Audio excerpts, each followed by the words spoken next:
You're watching Noir Lane. I'm your host, David. Remember, every story hides a secret, and every shadow hides a clue. Tell us what part of the world you're watching from. Subscribe and hit the like button. Join us in the mystery, and let's dive into the story. Chapter 1. New York has a talent for hiding people in plain sight. It does it with noise, with lights, with crowds that brush past you like indifferent fish. But it can also do it with brick and quiet, with a building that faces another building so closely you could pass a note by leaning out the window if you had anyone to write to. The address was on the west side, in a rental that offered no view and asked no questions. It had the sort of lobby that smelled faintly of mop water and old mail, and the sort of stairs that made you promise yourself again that next year you would be a man who lives on the ground floor. The elevator was there, of course, but it looked as if it had been installed when electric light was still a novelty, and it made a sound like a polite complaint. Every time it moved, the client was the building superintendent, a man named Ernie Bastow. He had shoulders that belonged to a longshoreman and a face that belonged to an anxious rabbit. He met me in the lobby with his cap in his hands and his worry in his eyes. "You Goodwin," he said, as if it were a diagnosis. "I am," I told him. "You Bastow." He blinked. "Yeah, listen, I tried the police. But they, they ask a lot of questions. That is their hobby," I said. "Mine is listening to people who wish the questions would go away. Where is he?" "Third floor," Bastow said quickly. "Apartment 3C, Lionel Drake." He said the name like it should mean something. It didn't, not yet. "Who found him?"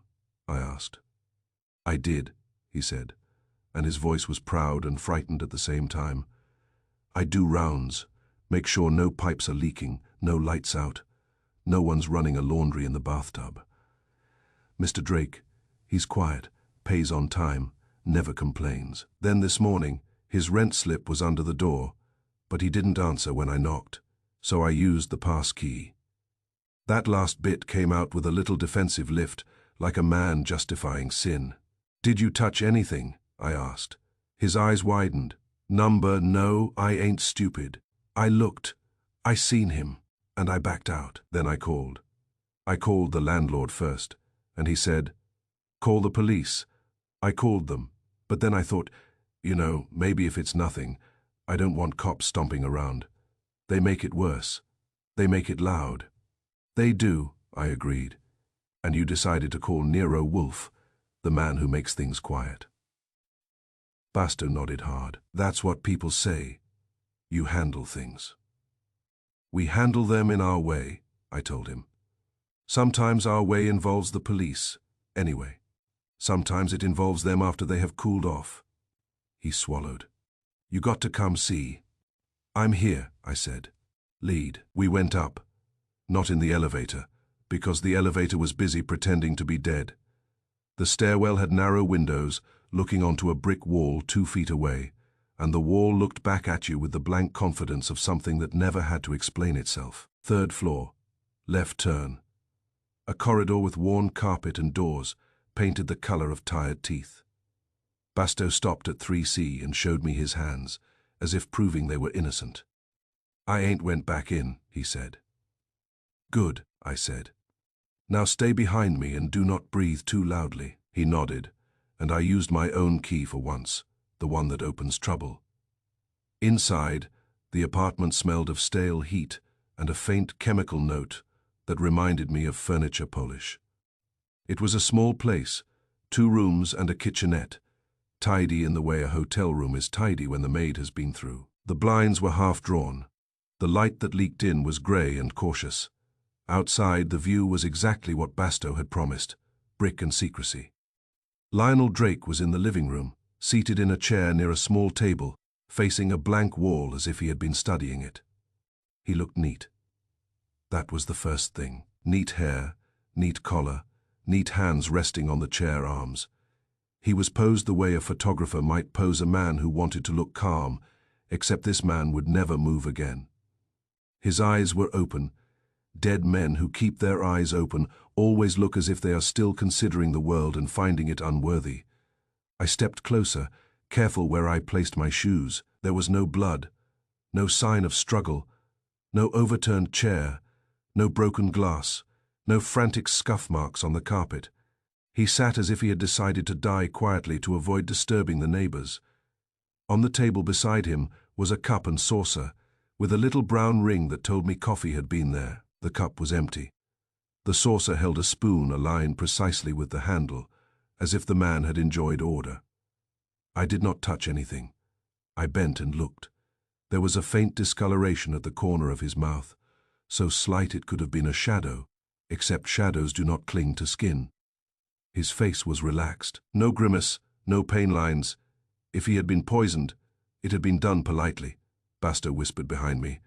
You see, like a picture. I see, I said. You think, he asked, voice trembling. He just, fell dead. I think people rarely do anything just, I told him. They usually have help. He swallowed. But he never had company. I'm telling you, never. That was the second thing. A superintendent who insists a tenant never has company is either lying or has been paying too much attention. Either way, it is useful. You watch his door, I said. I got to, Basto protested. I got a building. You got curiosity, I said. Tell me about him. Basto's eyes flicked to the dead man and away again. Quiet. Always quiet. Middle-aged. Paid cash sometimes. Never had much furniture. No pictures. No lady friends. No friends' friends. No packages. Hardly. Just letters. From where? I asked. Basto shook his head. I don't snoop mail. He said it too fast. I made a mental note to ask again later, with a different tone. I walked the room with my eyes. There was a small bookshelf with hardbacks arranged by height, not by subject. There was a desk against the wall with a lamp, a blotter, a pen stand. On the blotter, a sheet of paper sat square and clean, as if waiting for a signature. The paper was blank. That was wrong. People who keep their lives neat usually keep their desk used. A blank sheet set perfectly could be nothing, or it could be deliberate staging.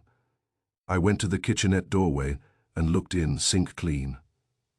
Counter clear, a small jar of instant coffee, a kettle, 2 plates, 2 cups, two cups in a one-man apartment. I glanced back at Basto. He never had company. Never, he insisted. Then why 2 cups, I said. He blinked, then frowned. Lots of people got extras, sure, I said. But not everyone keeps them out as if expecting a second person. Basto's face tightened. Maybe he had company once. Once is plenty, I told him. I moved toward the bedroom. The bed was made tight enough to bounce a coin, closet half full, shirts aligned, shoes placed toe. Outer suitcase on the top shelf. A small lockbox on a lower shelf, tucked behind folded sweaters. So I stopped and looked at it. I did not touch it. A lockbox in a neat man's closet is common. A lockbox left in plain sight, not hidden deeper, can be either carelessness or confidence. I returned to the living room and stood near the chair, or something else a hand might pick up briefly before returning to perfect stillness. I looked at the chair itself. The upholstery was clean, but there was a slight sheen on the right arm, as if something had been wiped there recently. People wipe armrests when they are nervous, or when they want to remove something. Basto whispered, "You gonna call the cops?" I glanced at him. Eventually. The question is whether we call them as a formality or as a rescue. His eyes widened. Rescue. From yourself, I said. If you are hiding something. I ain't, he said quickly. Good, I told him. Then you have nothing to fear from my questions. He swallowed and nodded. I stepped into the hall, pulled my phone from my pocket, and dialed home. Fritz answered. Of course, Fritz always answers, as if he had been waiting by the phone, which is not true, but it feels true. Goodwin, he said. Put Wolf on, I said. I have found an apartment that is too neat, a superintendent who watches too closely, and a dead man who died like he was posed. There was a pause, and then Wolf's voice came on, heavy and offended by distance. You are away from the house, Wolf said. I am, I agreed. The city has lured me out with a corpse. A corpse is no lure, Wolf said. It is an inconvenience. Speak. Lionel Drake, I said. Found dead in his chair. No sign of struggle. Cup on the table. Coffee ring. No blood. Neat as a photograph. Super insists he never had company. Kitchen has 2 cups, laid out like someone expected a guest. Wolf was silent for a moment, and I could hear the silence being used. Does the lock show tampering? Wolf asked. Not that I can see, I said. Super used a pass key. Door looks clean. Then we have isolation, Wolf said. And isolation is honest. It keeps the truth from being jostled. You like it, I said. I like nothing about your being away from my house, Wolf replied. But yes, isolation narrows possibilities. Does the corpse appear ill? No, I said. Calm little discoloration at the mouth. Might be nothing. Might be poison, Wolf said. Or something that leaves no fight, I said. Wolf made a sound that was almost approval. You will not touch anything further. You will return at once. Bring the superintendent if he will come. Bring him, I said. How? Tell him I will solve his problem quietly, Wolf said. That will appeal to him. It will also frighten him. Both are useful. Fine, I said. And the police? Not yet, Wolf said. If the superintendent called them, they will arrive. If they have not arrived, it means he did not call them as he claimed, or he called and then lied about it. That is the first fact. I frowned. You think he lied? I think nothing, Wolf said. I infer, come home, Archie. He hung up. I went back into the apartment. Basto looked at me hopefully, as if I might announce the dead man had simply decided to nap forever. We're going, I told him. Where? He asked. To see Nero Wolfe, I said. His eyes widened. Me? Yes, I said, unless you prefer the police. He swallowed. Number no cops. Then grab your coat, I said. And lock this door. Keep the key in your pocket and your hands out of trouble. He fumbled for the door, locked it, and clutched the key like it was his last argument. On the way down the stairs, he kept glancing at the walls as if expecting them to speak. Mr. Goodwin, he whispered, you really think somebody killed him? I think somebody arranged for him to die, I said. The difference matters later. Outside, the air had that winter bite that makes you breathe shallow and walk faster. The street was busy, people in coats moving around each other like they were all late for something important. Behind those people, the brick-faced rental stood quiet and blank, keeping its secrets neatly behind locked doors. In the cab, Basto sat stiffly beside me, staring at his hands. He was a good tenant, he said, quiet. Never caused trouble. Quiet tenants can still have enemies, I said. He didn't have friends, Basto insisted. How you get enemies without friends? By knowing something, I said. He looked at me sharply. You think he knew something? I think he died for a reason, I told him. And reasons are rarely lonely. We reached the brownstone. Fritz opened the door, took in Basto with one glance, and gave him the polite nod he reserves for men who have brought trouble to the house. Fritz does not approve of trouble, but he accepts that it happens around Wolf, the way rain happens around clouds, in the office.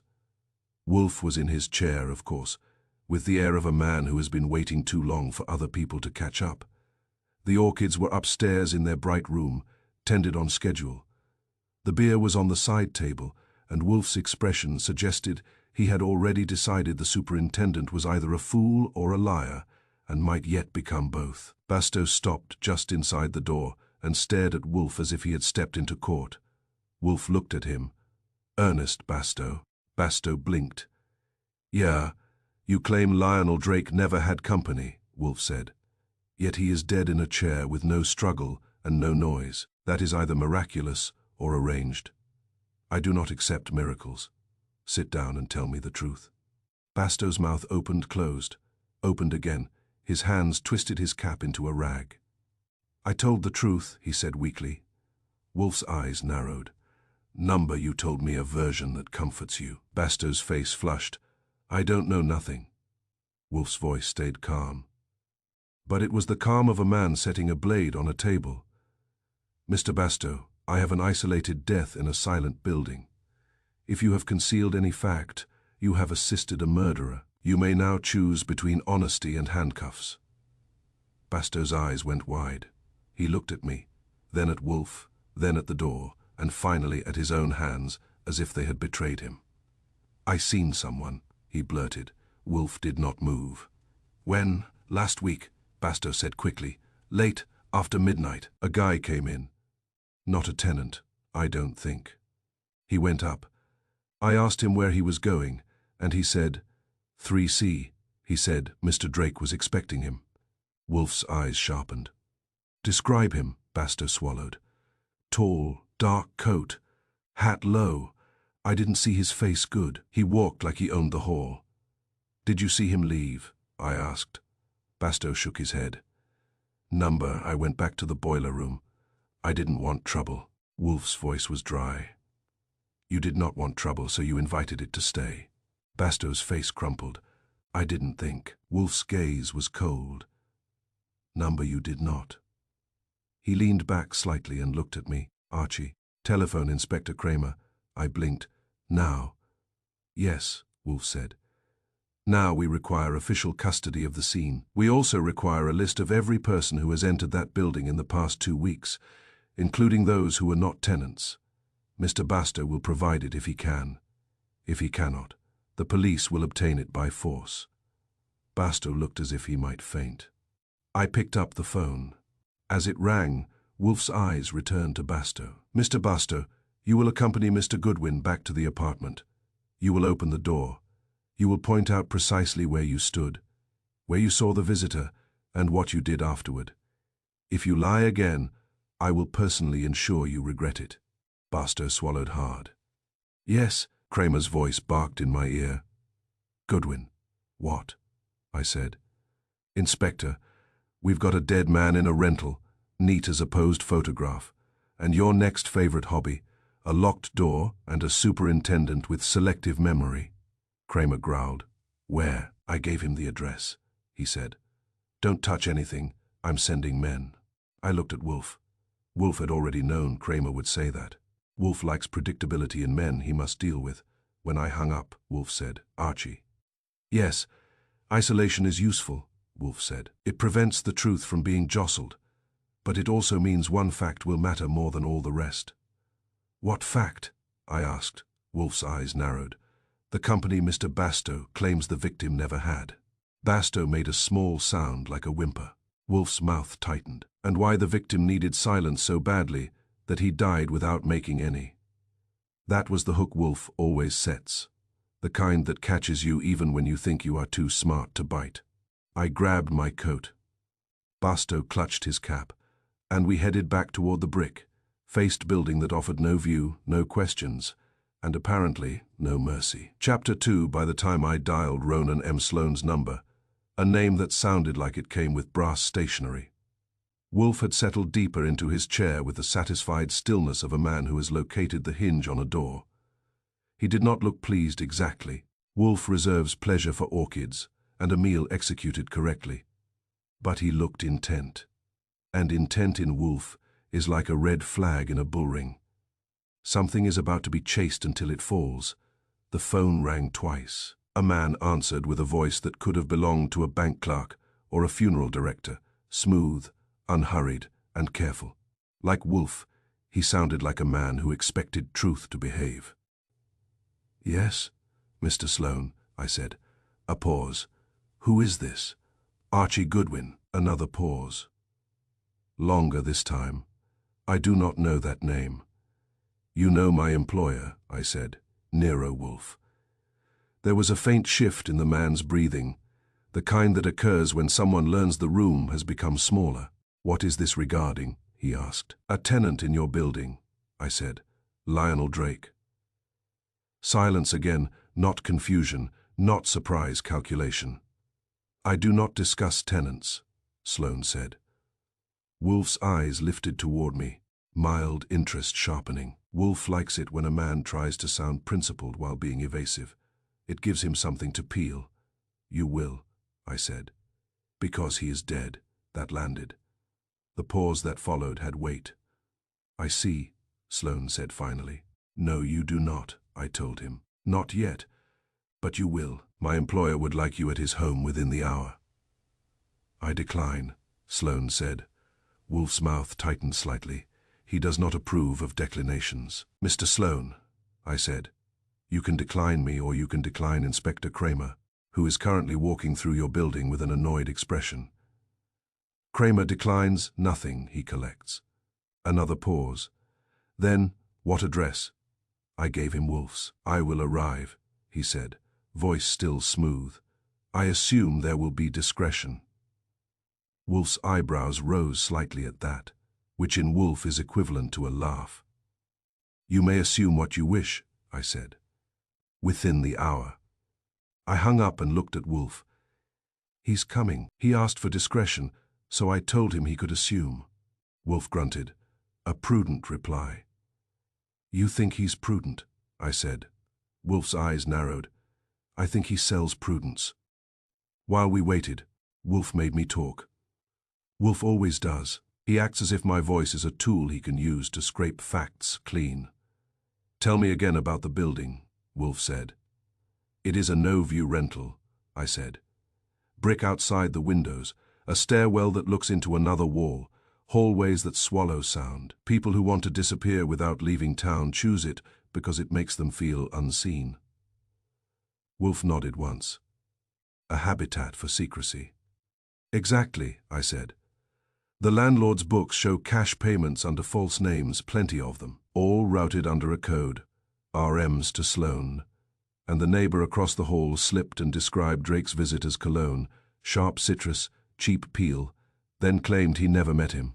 Wolf's gaze sharpened. When a man insists he has never met someone, but can describe his scent, he has met him more than once, either by presence or by fear. You think fear has a smell, I said. I think fear sharpens memory, Wolf replied. The neighbor recalled what he wishes he could forget. Fritz came in with coffee, and something that smelled like butter behaving itself. Wolf accepted the coffee. I accepted the something. Fritz took one look at my plate and gave me the faintly resigned expression of a man who understands that assistants are fueled by appetite and trouble in equal measure. 10 minutes before the hour, the bell rang. He went to the front door. The man on the stoop was tall, neat, and dressed in a dark coat that looked expensive without being flashy. He wore a hat, not low enough to hide his face, but angled as if he disliked being examined. His eyes were pale and steady. His mouth was set in a line that suggested patience, not kindness. He smelled faintly of citrus. Not overwhelming, not cheap, but there it was, bright and sharp. I smiled. Mr. Sloane. He looked at me. Mr. Goodwin. Wolf did not rise. He rarely does. He lets his size and his chair establish the balance of power. Sloane crossed the room, paused, and sat when Wolf gestured to the red leather chair. He sat with care, as if the chair might be charged a fee for discomfort. Wolf regarded him. Mr. Ronan M. Sloane. Sloane inclined his head. Mr. Wolf. You manage properties, Wolf said. I manage arrangements, Sloane replied. Wolf's eyes narrowed. Arrangements of privacy. Sloane's mouth twitched. Privacy is legal. Wolf's voice was calm. Privacy is only honest until it starts collecting rent from lies. Sloane looked at Wolf without blinking. I do not collect lies. I collect money. That is often the same thing, Wolf said. Lionel Drake is dead. Sloane's expression did not change. I was informed. Wolf leaned forward slightly. Then you will inform me. Who was Lionel Drake? Sloane's gaze flicked. A small movement. But it happened. It was the flick of a man checking whether the room contains danger. I do not discuss tenants, he said again. Wolf's voice remained mild. You will. Inspector Kramer is currently processing the apartment. He will ask you loudly and repeatedly. I am asking you now quietly and once. Choose. Sloane's jaw tightened. My clients pay for silence. Wolf nodded. Then you have a business problem. Your silence has been interrupted by death. A dead tenant draws police. Police draw questions. Questions draw attention. Attention is poison to your enterprise. Therefore, you have incentive to assist me. Sloane's eyes remained steady. Assist you how? By telling me the truth, Wolf said. Sloane sat still for a moment. Then he said, the man you call Lionel Drake rented that apartment under that name. He paid promptly. He did not entertain. He did not request services. He did not cause trouble. That is a description of a ghost, I said. Sloane looked at me as if I were an interruption. It is a description of a tenant, Wolf said. It is also a description of an identity constructed for concealment. Do not pretend you did not notice. Sloane's mouth tightened. My role is not to judge the reasons people want privacy. Wolf's eyes narrowed. Your role includes judging the risks. Did you vet him? Sloane hesitated. Wolf said quietly. Answer. Sloane exhaled once, controlled. There is a property manager who handles intake, basic checks, employment, references, ability to pay. I raised an eyebrow. You are the property manager. Sloane's eyes stayed on Wolf, not the one who meets them. Wolf's gaze sharpened. So, there is another. Sloane said nothing. Wolf's voice remained calm. Mr. Sloane, I have the ledger showing cash payments under false names routed through you. I also have a neighbor describing a visitor with sharp citrus cologne, a man in a dark coat and hat. You are in a dark coat and hat and you smell of citrus. I am not suggesting you killed Mr. Drake. I am suggesting your habits have drifted into your work. Sloane's mouth tightened. Many men wear coats. Many men do not choose to smell memorable, Wolf said. Sloane's eyes narrowed slightly, and for the first time he looked irritated. It is soap.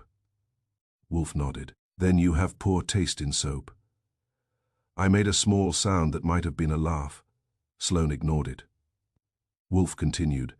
Tell me what Mr. Drake paid for beyond rent. Sloane's voice went cooler. Nothing, Wolf said. Then why did he choose that building?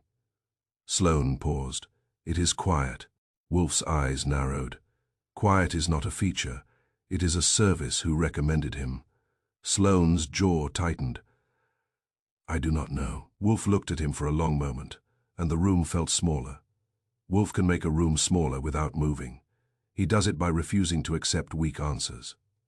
Mr. Sloane, Wolf said, you are intelligent. Do not insult me by pretending ignorance is your profession. Sloane's gaze held. Then finally he said, there is a referral system. Wolf nodded. Yes. Sloane spoke as if each word had a price.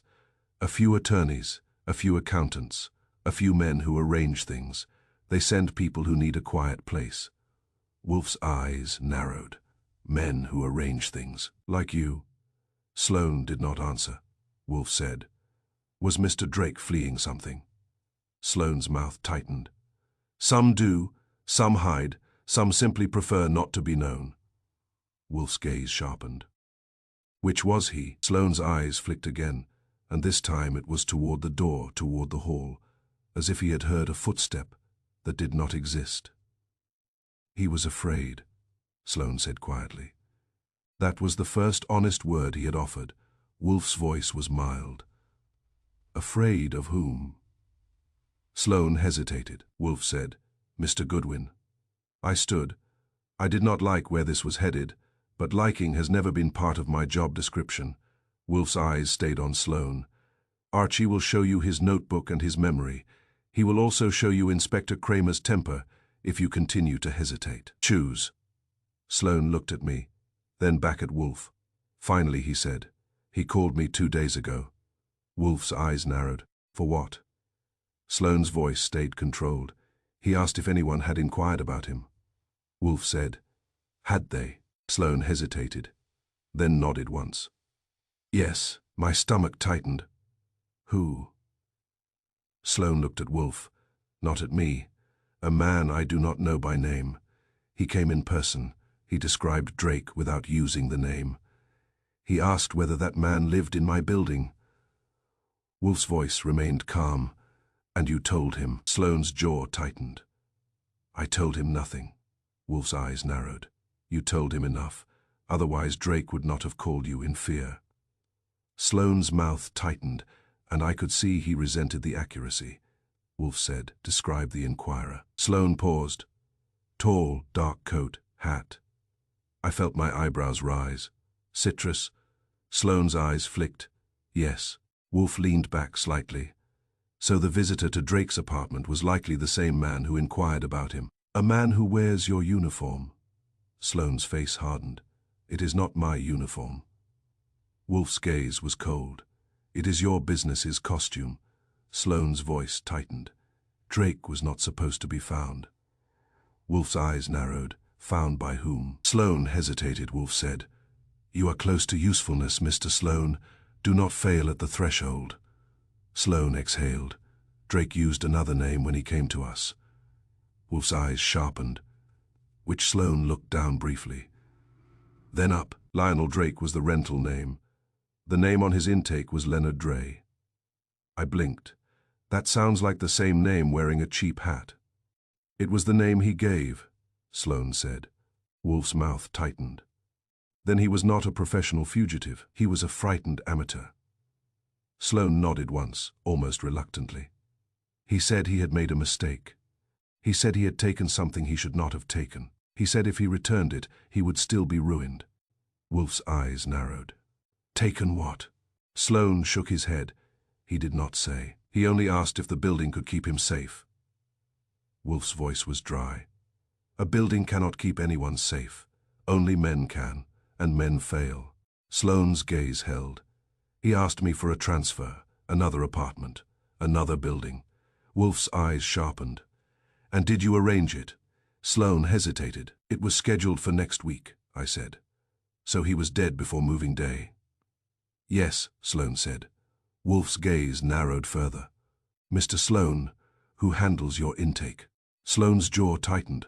Wolf said, Name. Sloane's eyes stayed steady, but his voice lowered. A man named Perry Lunt, who sounded like the kind of person you hire when you want. Intake to mean erasure. Wolf nodded once. Address. Sloane hesitated again, then gave it. A midtown office. Modest. Forgettable. Exactly what you would choose if you wanted to do questionable work without looking like you did. Wolf looked at me. Archie, you will visit Mr. Perry Lunt. Now, I said. Yes, Wolf replied. Now. Sloane's eyes narrowed. If you interfere with my operation. Wolf's voice cut through him, calm and heavy. Your operation has already been interfered with by death, assist. And you may survive the attention, resist. And Inspector Kramer will turn your quiet business into a parade. Sloane sat still, jaw tight, eyes calculating. Then he said softly, There is something else. Wolf's gaze sharpened. Yes. Sloane looked at Wolf directly. Drake told me one sentence. He said if anything happened to him, someone would come for the papers in his closet. My pulse jumped. Papers. Wolf's eyes narrowed. Lockbox. Sloane nodded once. He said the papers were worth more than his life. Wolf's voice was quiet. Then his life was cheap, or the papers were priceless. I stood, coat already in hand. Wolf's eyes met mine. Go, Archie, and take Saul. I nodded, because when Wolf says take Saul, he expects trouble to have teeth. As I headed for the door, Sloane spoke again, voice low. Mr. Goodwin. I turned. Sloane's expression was controlled, but his eyes were uneasy now. If those papers are what I think they are, you should not open that lockbox without police present. I smiled. Mr. Sloane, I rarely open anything without danger present. It saves time. I left with Saul Panzer waiting in the hall, quiet and ready. Behind us, Wolf sat in his chair like a judge who had just learned the case contained a second crime, and perhaps a third. And in my pocket, the address of Perry Lunt felt like a fuse. The hook was simple and sharp. A dead man had hidden papers worth more than his life, and now someone was going to come for them. Chapter 3. When you walk into a room where a man has died without a sound, you start listening with your eyes. The police had finished the first round at Drake's apartment, by the time Saul and I got back there, and that meant two things. 1. The scene had been photographed and prodded by professionals. 2. Anyone who planned to come for papers in the closet might decide to come sooner. Because murder has a way of making schedules nervous. Kramer met us in the hall outside 3C, with the expression of a man whose day has been invaded by complications. "Goodwin," he growled. "What are you doing back here?" "I live for your invitations," I said. He did not smile. "I told you not to touch anything." "You told me not to tamper," I said. "I never tamper. I observe and annoy." Kramer's eyes narrowed. "And you brought Panzer." "I brought insurance," I said. Saul nodded politely, which made Kramer's annoyance deepen. Kramer dislikes people who remain polite in the presence of his temper. "You got something?" Kramer demanded. "I got a name," I said. "Perry Lunt, intake man for a quiet property manager named Ronan Sloan. And Sloan says Drake had papers in his closet worth more than his life." Kramer's jaw tightened. "Sloan." "Citrus soap," I said. Kramer stared. "What?" "Never mind," I said. "What do you have?" Kramer grunted. "Medical examiner says poison, fast-acting, not the kind you buy with groceries." That matched the calm death in the chair. It also matched the fact that nobody had heard a struggle. Poison is a gentleman's weapon when the murderer prefers quiet. It is also a coward's weapon when he cannot handle eye contact. Kramer continued. "Lab will confirm what kind. We got prints on the cup and saucer. Mostly Drake. No surprise. We got the building's stairwell dusted. Few partials, too much traffic." "Traffic," I said, "in a building full of people who pretend they don't exist." Kramer shot me a look. "Yeah, cute. You want in the apartment." "I want to look," I said. "I don't need to touch." Kramer hesitated. He glanced at Saul, then at me. Finally he said, "5 minutes you stay where I can see you." "Inspector," I said, "I'd hate to ruin your day by vanishing." He snorted and opened the door. Inside, the apartment felt the same as before, except now it had been officially examined. That changes the air. A room that has been processed by police feels like it has been stripped of privacy. It becomes less a home and more a diagram. That suited me fine. I went straight to the living room chair. The angle of it struck me again. It faced the blank wall, not the window, not the door, not the room. It was set as if Drake had been waiting for something or someone to appear in front of him. I crouched slightly and looked at the base of the chair. The carpet fibers were flattened in a neat pattern beneath each leg. No uneven drag marks. No signs the chair had been moved after he sat. That suggested Drake had sat there deliberately and stayed there until he died. On the small table beside the chair, the cup and saucer had been taken for evidence, so the table looked naked. But the ring stain remained, a perfect circle that said coffee had been there long enough to cool. That meant Drake had not taken a quick sip and died instantly. He had been sitting with that cup for a while. I glanced toward the kitchenette. The sink had been emptied of dishes by the police, but the drainboard still had a faint wet mark in the shape of a glass. A glass had been there. Recently, it had been rinsed. The mark was too clean. It had the neat edges of something placed and removed carefully. I stepped into the kitchenette and looked more closely at the sink. No crumbs. No coffee grounds, no stray smear.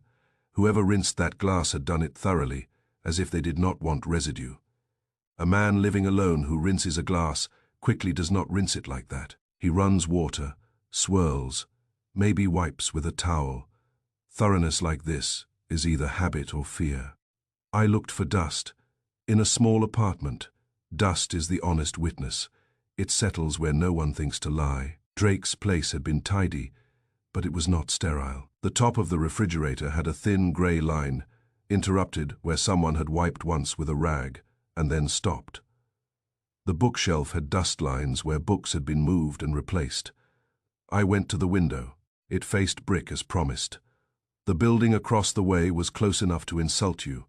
You could not climb out, you could not see anything. It was a window designed to admit only light and resignation. Yet, The lower pane was cracked open a finger.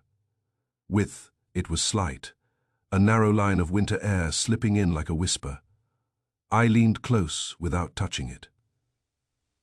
The latch was not fully engaged. Someone had opened it recently. Kramer's voice from the doorway was sharp.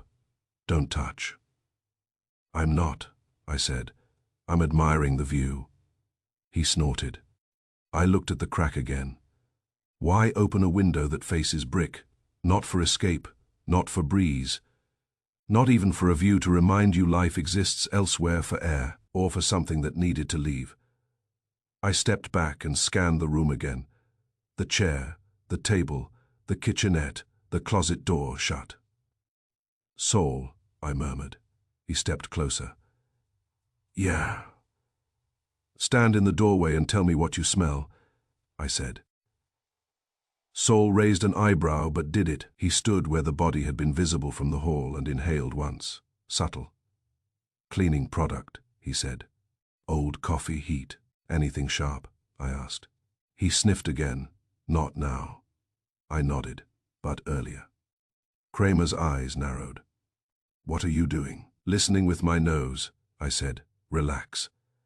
Kramer did not relax. It is not his skill. I went to the desk. The blotter was still there. The police had not taken it, perhaps because it did not look like evidence. But impressions matter. I angled my head to catch the light and saw faint pressure marks again, lines and curves. Not enough to read, but enough to suggest writing. I glanced at the wastebasket. Empty. No torn paper. No discarded notes. That suggested Drake was either neat, or someone had removed anything that might have mattered. I went to the closet. Kramer's voice sharpened. "Goodwin, I'm looking," I said, "not touching yet." The closet was half open now. Police work requiring access. The shirts were aligned. The suitcase sat on the top shelf. The lockbox was still on the lower shelf. It had been dusted for prints. Likely it looked untouched, but the sweaters in front of it had been moved. Not by the police. The police would have moved them and left them displaced. Here they were folded neatly again, as if someone had wanted the closet to look as though nothing had been disturbed. That detail mattered. Because men who steal papers do not usually take time to refold sweaters unless they fear being noticed. I stepped back. "Inspector," I said, "did your people put those sweaters back?" Kramer frowned. "What sweaters?" "The folded ones," I said, pointing without touching. Kramer stepped forward, looked, and his brow furrowed. "Number, we don't fold, we toss." Saul's eyes narrowed. "Then someone else did." Kramer's mouth tightened. "Or you're imagining." "I'm not," I said. "You just admitted you don't fold." Kramer glared. "You done?" "Almost," I said. I went back to the window crack. A finger. Width of cold air. A pointless opening unless it served a purpose. I turned to Kramer.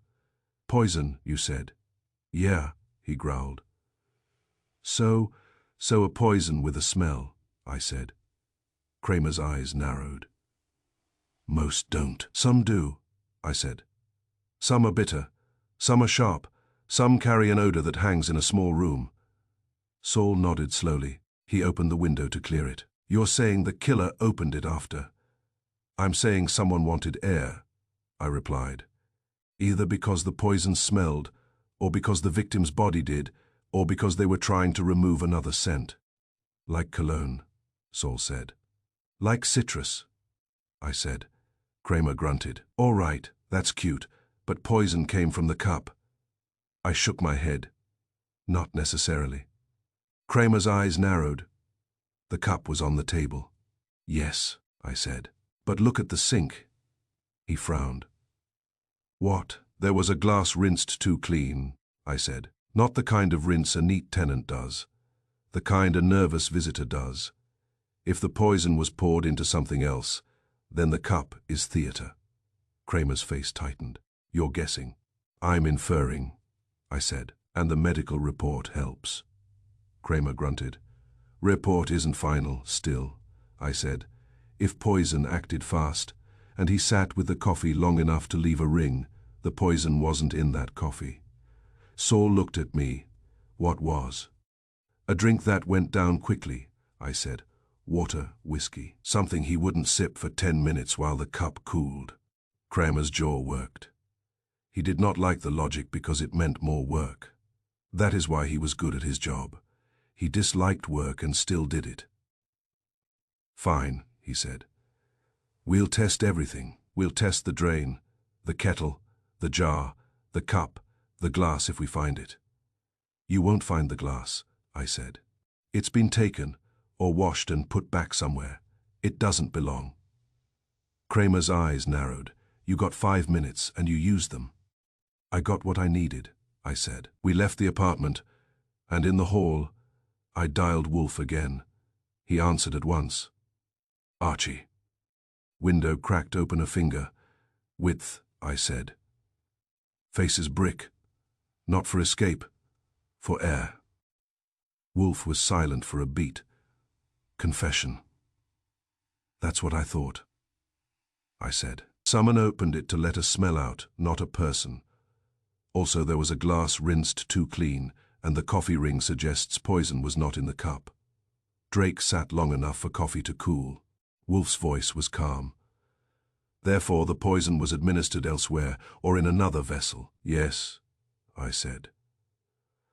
The cup may be staging, and the closet looks too tidy for police work. Sweaters refolded. Wolf's tone sharpened slightly. Then someone returned to the apartment after the police began their work, or before, and attempted to restore order. Kramer swears his men do not fold, I said. They do not, Wolf agreed. I paused. What does that mean? It means, Wolf said, that the truth in that room is in what is meant not to be seen. Dust lines, chair angle, a window crack, all are admissions.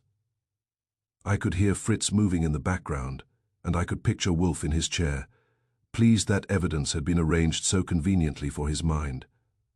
Wolf continued. Proceed to Perry Lunt. Take Saul and Archie. Yes. Do not drink anything offered, Wolf said. I smiled. I wasn't planning to, but now I'm definitely not. He hung up. Saul and I went downstairs, out into the winter air, and into a cab. New York passed by, in grey blocks, steam rising from grates like the city sighing. Saul watched me. You think the poison wasn't poured in that room? I think Drake died there, I said, but he may have been dosed somewhere else. Saul nodded. Then the killer needed him seated, quiet and alone. Which fits, I said, because the building is designed for quiet. Saul's eyes narrowed. And the window. A confession, I said. We rode toward Midtown and Perry Lunt, the intake man for disappearing tenants, while behind us the no-view apartment sat empty, its window cracked slightly, admitting cold air and withholding answers. In a room where nothing is meant to be seen, everything matters. Chapter 4, if you want to know what killed a man, find out what he did for a living. It is not a perfect rule, but it saves time. People rarely die for their hobbies, unless their hobby is gambling or somebody else's spouse. Perry Lunt's office was in Midtown, above a printing shop that smelled like ink and resignation. The lobby directory listed him under consulting, which is one of those words that can mean anything from tax advice to blackmail, depending on the quality of the suit. Saul and I reached the door, found it locked, and listened for movement. There was none. That either meant Lunt was out, or Lunt had developed a healthy fear of being questioned. Saul knocked anyway, with the polite firmness that suggests an unpleasant alternative. A voice called from inside. Who is it? Delivery, Saul said. Because Saul has a gift for lying in a tone that invites agreement. The lock clicked. The door opened a cautious inch. A man peered out. Narrow face, hair combed too neatly, tie pulled too tight.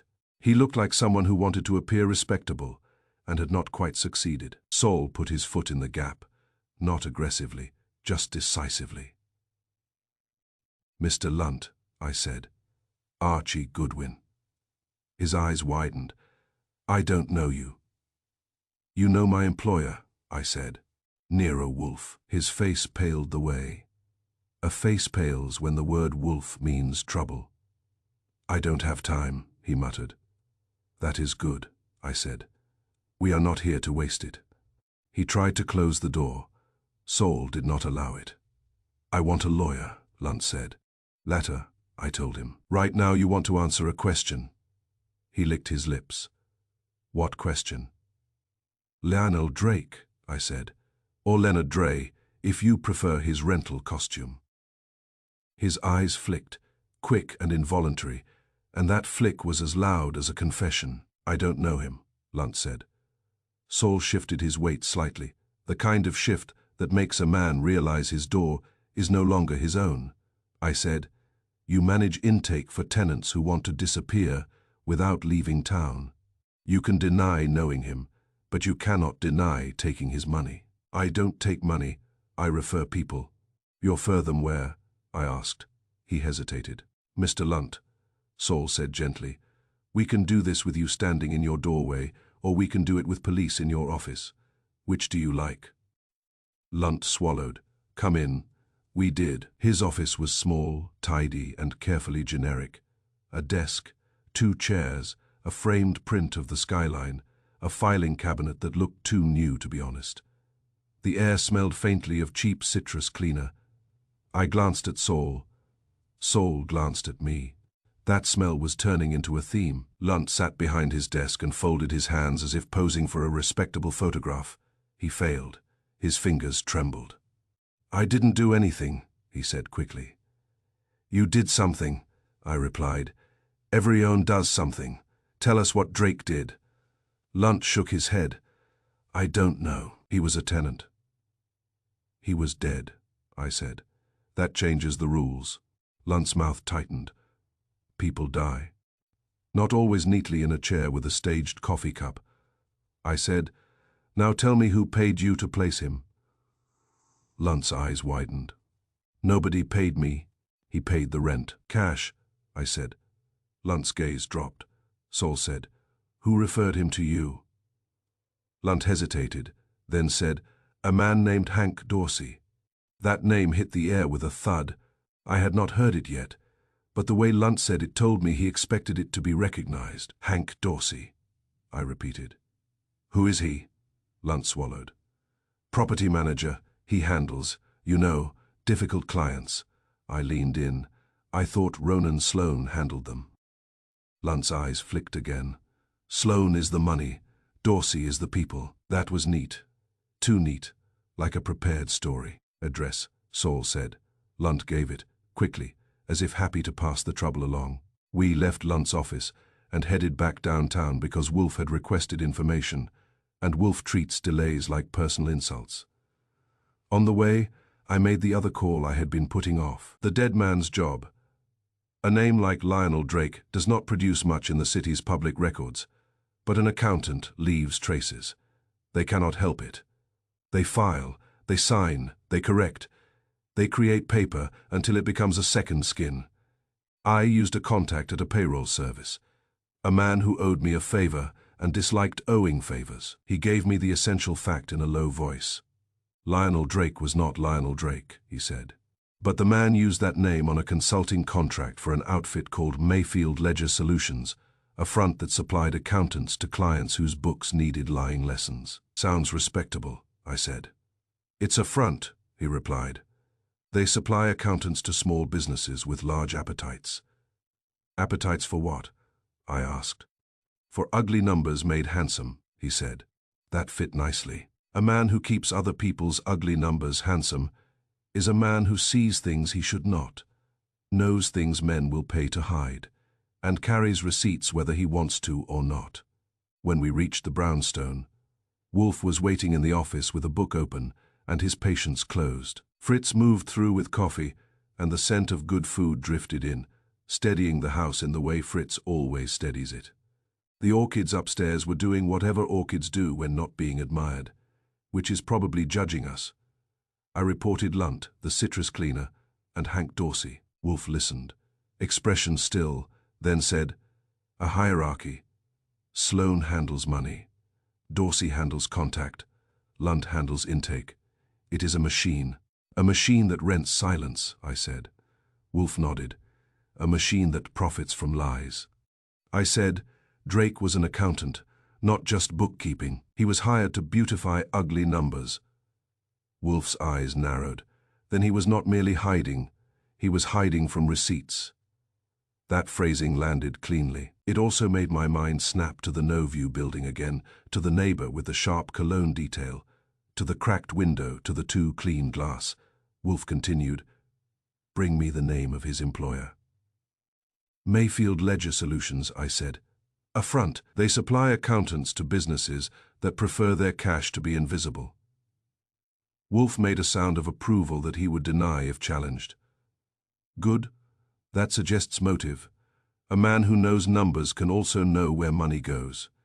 If he wished to disappear, he likely had discovered a path of money he should not have seen. Saul said, Loan sharks.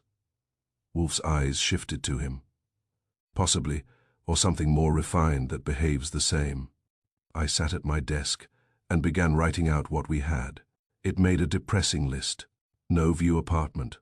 False names. Cash rent.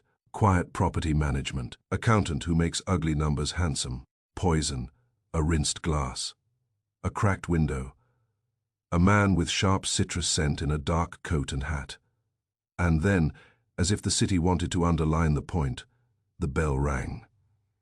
He went to the front door and found a man on the stoop wearing a sympathetic face like a badge. He was middle-aged, broad-shouldered, dressed well enough to look respectable without drawing attention.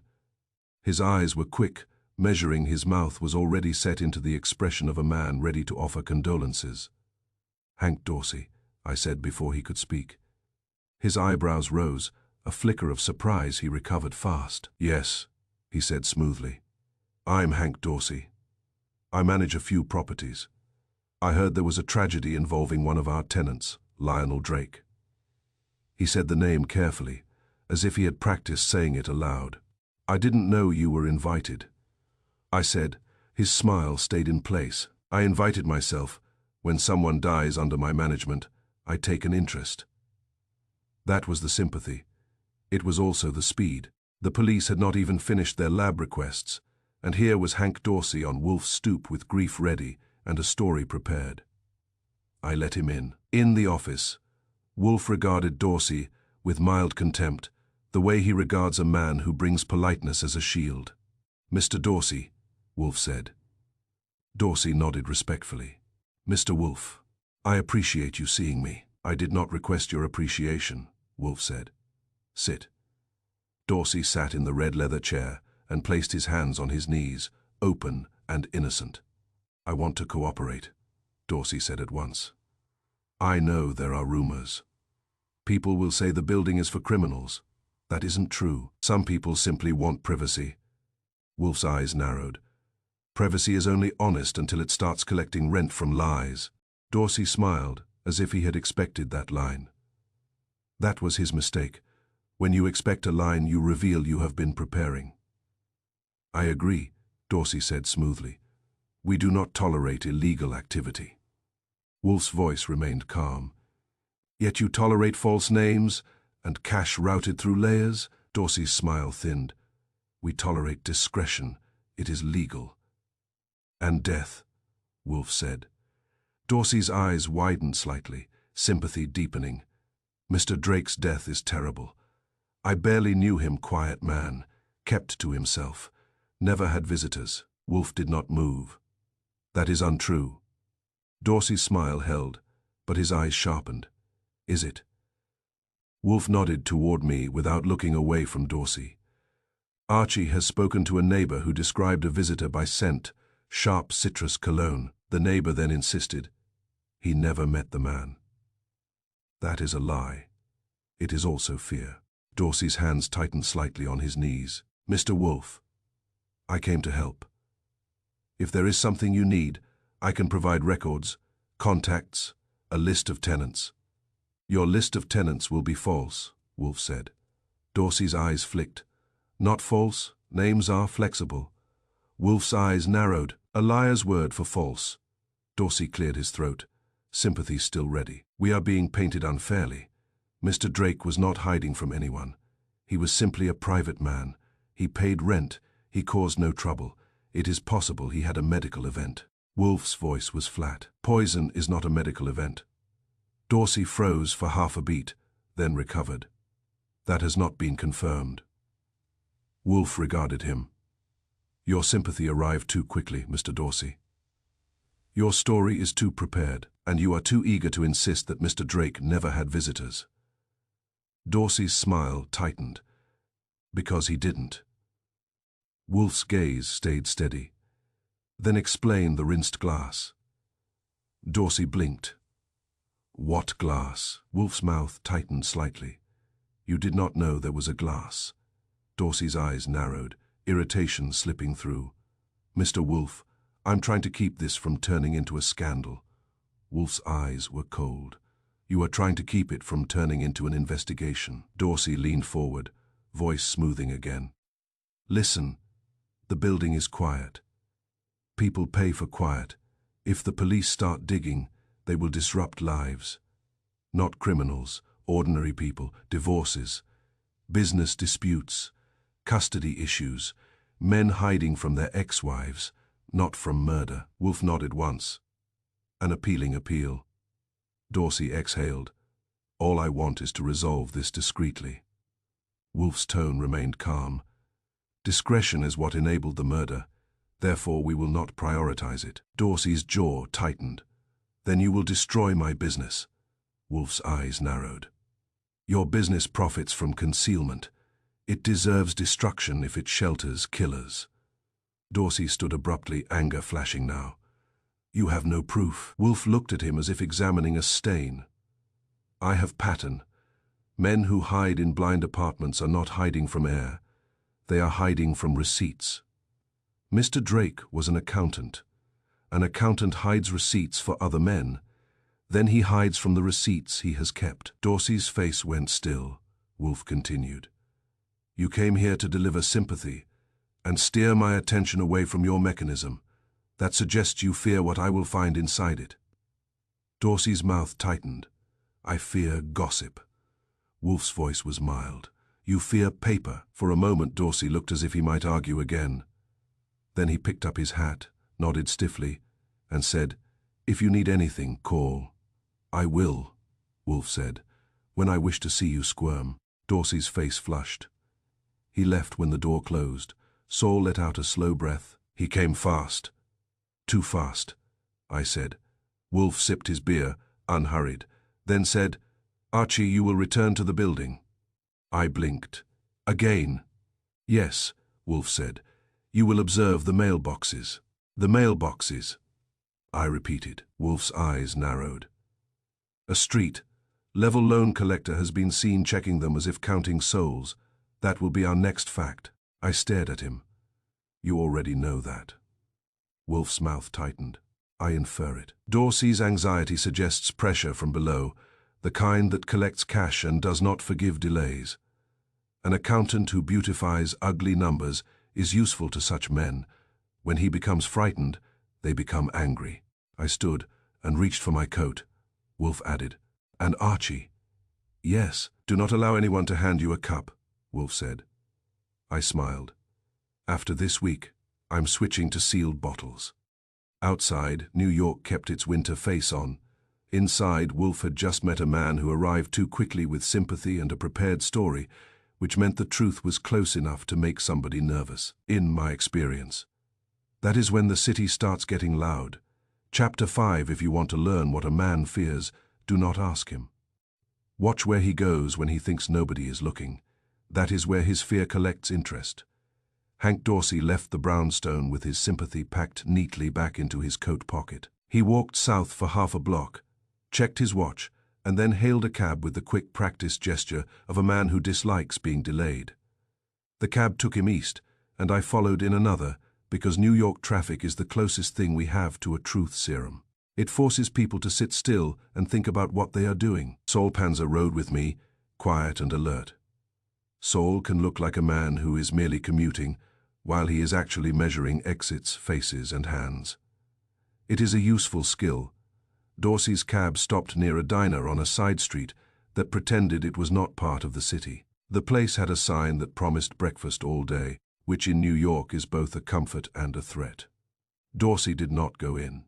He went around back, into the narrow strip of alley where dumpsters sit like tired animals, and the air smells like yesterday's fries and stubborn grease. I paid my driver, and we moved in on foot, using the ordinary cover of pedestrians who have no business in an alley. That is the best cover in the city, because nobody wants to admit they noticed you. Dorsey stood near the back door and checked his phone. He looked impatient. Not frightened now, not sympathetic, just irritated, like a man waiting for a delivery. 2 minutes later, a second man arrived through the alley entrance.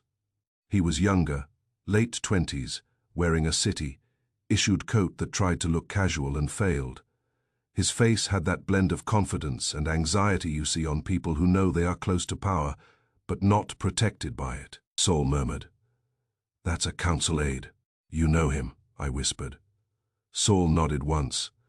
"Seen him around City Hall. Name is Ben Raskin." Raskin came up to Dorsey without greeting, like they had decided greetings waste time. Dorsey spoke first, low. Raskin answered. Low, no smiles. No anger. The talk of men who are swapping routine damage. Then Dorsey pulled an envelope from his inside pocket and handed it to Raskin. Raskin did not open it. He slid it into his coat, like it had always been there. Raskin handed Dorsey another envelope, smaller. Dorsey took it and tucked it away with the ease of a man who handles secrecy, the way other men handle receipts. They stood there a moment, talking again. Raskin gestured once with 2 fingers, a quick motion toward the street, toward the world of official buildings and official stories. Dorsey nodded. Then they separated, each walking away as if nothing had happened, except the weather. Saul and I waited until Dorsey had rounded the corner and Raskin had disappeared toward the subway. Then Saul looked at me. "Council aide," Saul said. "That makes it civic." "It makes it useful," I replied. "If you want a building full of people who do not want questions, it helps to have someone in city government who can discourage inspections." Saul's eyes narrowed. "Or expedite permits. Or bury complaints," I added. "Or make police work less comfortable." We let Dorsey get a head start, then followed at a distance. He did not go back to the Novue building. He went to an office on the west side, not quite midtown, not quite downtown, the kind of place that rents professionalism by the month. The sign by the door listed a dozen names. His name was not one of them. Saul noted it. I noted it. Then we turned around and went home, because Wolf does not like information delivered late. He considers lateness a form of sloppiness, and sloppiness is his least favorite flavor. At the brownstone, Wolf listened without changing his posture. He does not need to move to show interest. The interest is in his eyes. "A council aide," Wolf said when I finished. "Behind a diner, trading envelopes like they were swapping weather," I said. Wolf's mouth tightened. "A vulgar metaphor, yet accurate." Saul added, "Ben Raskin works for Councilman Jessup, for now." Wolf nodded once. "Then the mechanism extends into government. That is unsurprising. Silence is expensive. It requires protection." I sat at my desk and watched Wolf build his list the way a man builds a menu. Wolf enjoys lists. They are orderly, and order is his idea of comfort. "Archie," Wolf said, "give me the categories." I gave them people who benefit from Drake staying silent. Wolf nodded. "Yes, first the lender, a loan shark," I said. "Or a financier," Wolf corrected. "The difference is furniture and vocabulary. Second, the landlord." "Miss Keller," I said. Wolf's eyes narrowed. "Or her superiors." "Third, the aide." "Raskin," Saul said. Wolf nodded. "Fourth, any client for whom Drake cleaned the ugly numbers." I said, "Mayfield Ledger Solutions." Wolf's mouth tightened. "A front. Therefore the true clients remain concealed, but Drake knew them. That is sufficient motive." Saul's voice was quiet. "You think Drake was killed because he discovered something?" Wolf's eyes narrowed. An accountant does not die neatly in a chair unless he has become inconvenient. He either attempted to flee with information, or he attempted to sell it, or he attempted to do something foolish like possess it. Possess it, I repeated, thinking of the lockbox. Wolf's gaze sharpened. Yes, the papers in the closet. We must locate them before the killer does, I said. Kramer has the apartment locked. Wolf nodded. Locks are for honest men. Killers have time and instruments. Before I could answer, the bell rang. I went to the door and found Inspector Kramer on the stoop, cheeks red from cold and irritation, which is his permanent state from November to March. Goodwin, he barked. Wolf in. I stepped aside. He's in his chair, where he grows. Kramer marched into the office without removing his coat. That is always a bad sign. Kramer removes his coat when he intends to stay and argue. He keeps it on when he intends to deliver trouble and leave it in your lap. Wolf looked up mildly. Inspector. Kramer planted himself near my desk. You got a second body. The room felt suddenly smaller. Wolf's eyes narrowed. Where? Say building, Kramer said. 4th floor this time. Apartment 4A tenant named Mina Elster. I blinked. Another quiet tenant. Kramer's jaw tightened. Yeah. Found dead in her chair too. Same neat setup. And this time there's a note. Wolf's gaze sharpened. A note is noisy, interesting.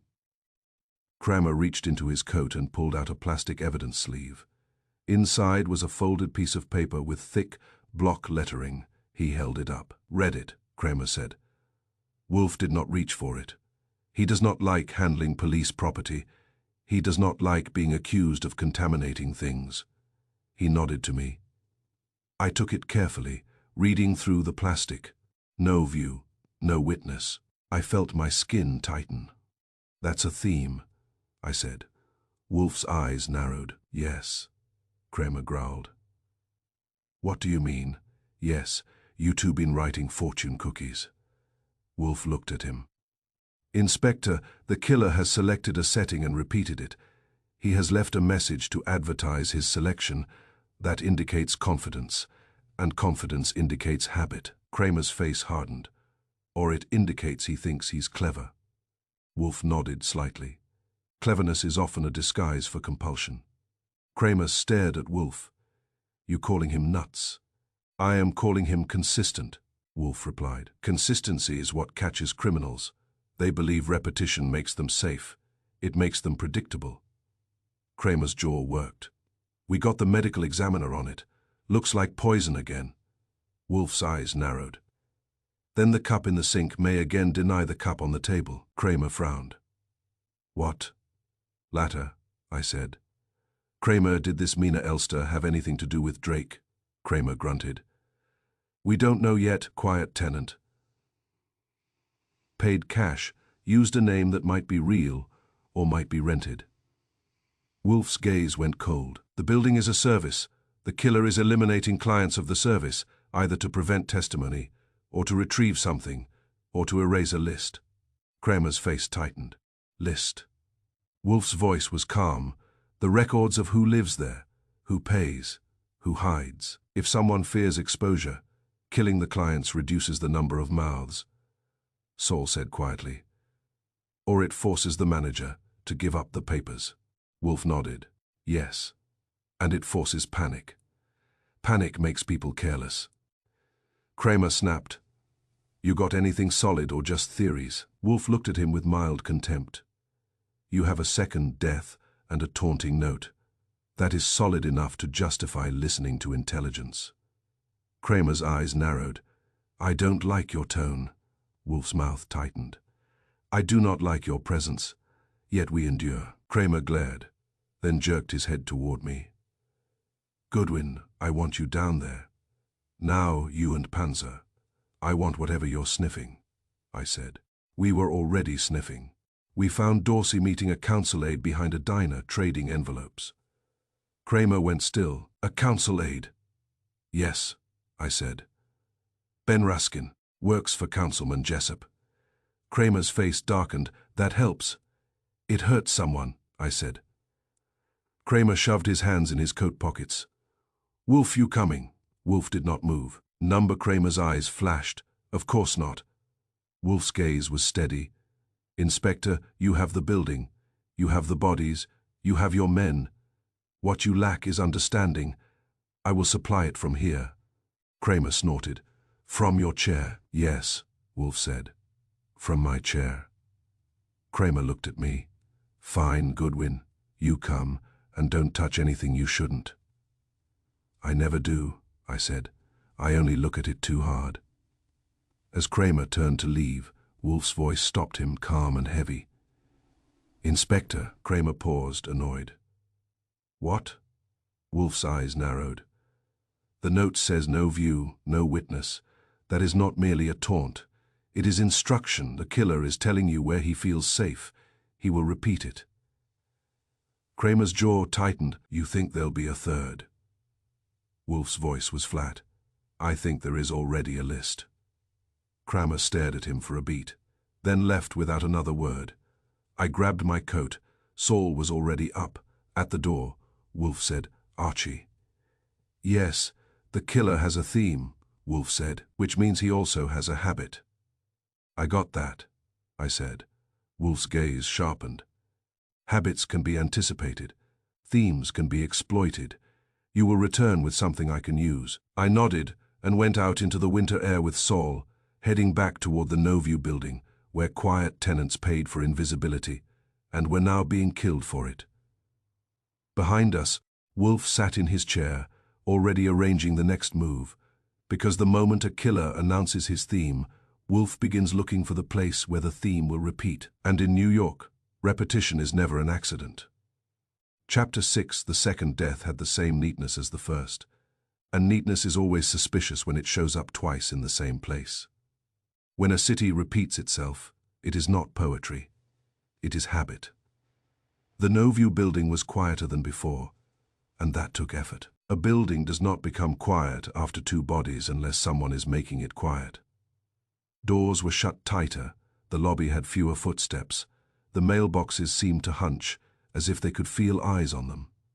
Kramer's men were there, uniforms and plain clothes, doing what they do. They stood around trying to look like they belonged, which in a rental lobby is impossible. Police carry authority, and authority is loud even when it whispers. Kramer met Saul and me at the base of the stairs. He looked as if he had been chewing the same bitter thought for an hour. "Fourth floor," he said, "and keep your hands in your pockets." "Inspector," I said, "if I keep my hands in my pockets long enough, they'll charge rent." He grunted, and started up. The elevator had been repaired. Since my last visit, which meant it was moving again with a groan and a clank, Kramer insisted on using it. He may hate stairs more than he hates Wolf, and that's saying something. We stepped out on the fourth floor into another corridor of tired carpet and closed doors. Apartment 4A was at the end, and two uniforms were posted outside, like bored sentries. Inside, Mina Elster sat in a chair near her small table. As Drake had, the chair faced a blank wall again, like a confession repeated for emphasis. The room was tidy. The window was cracked open a finger. The cup and saucer sat on the table. The air had a faint sharpness that could have been cleaning product or something else pretending to be harmless. Kramer pointed. "Looks like suicide."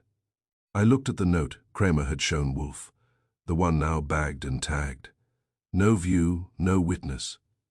It did not read like a suicide note. It read like a man making a joke he expected someone to understand.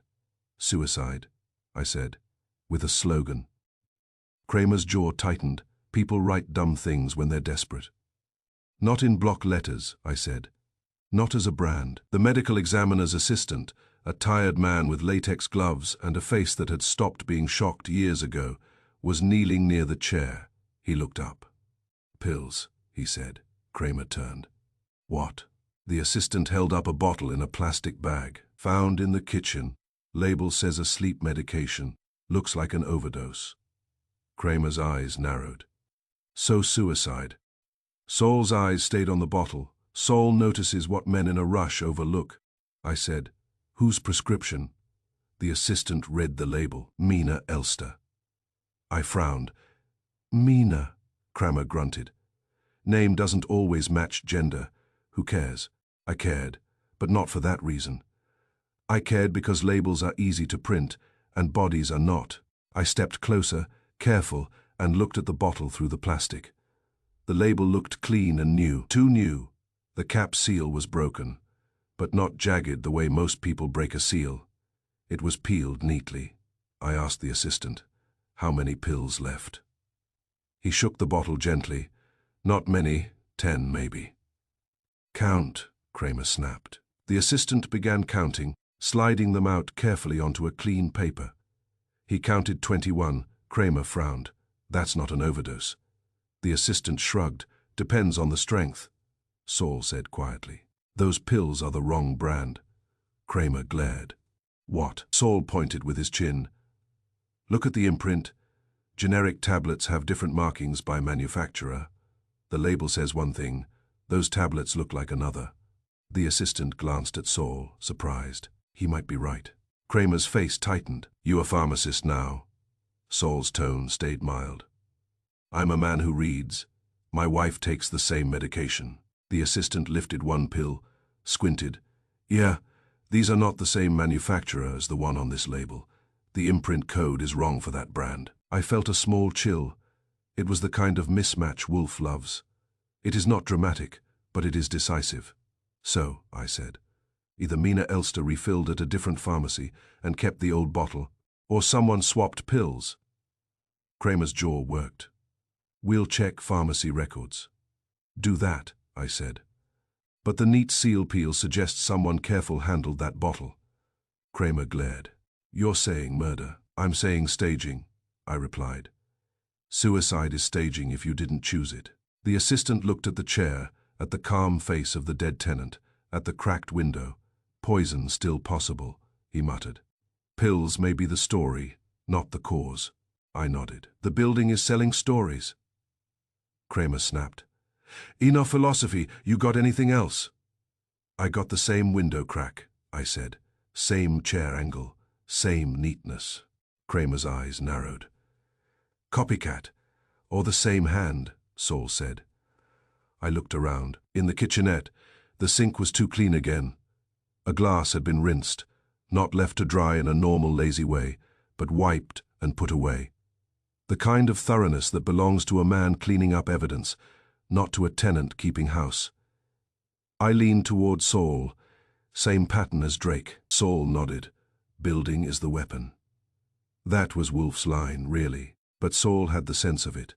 2 quiet deaths in 1 quiet building means the building itself is part of the method. It provides access, cover, and silence.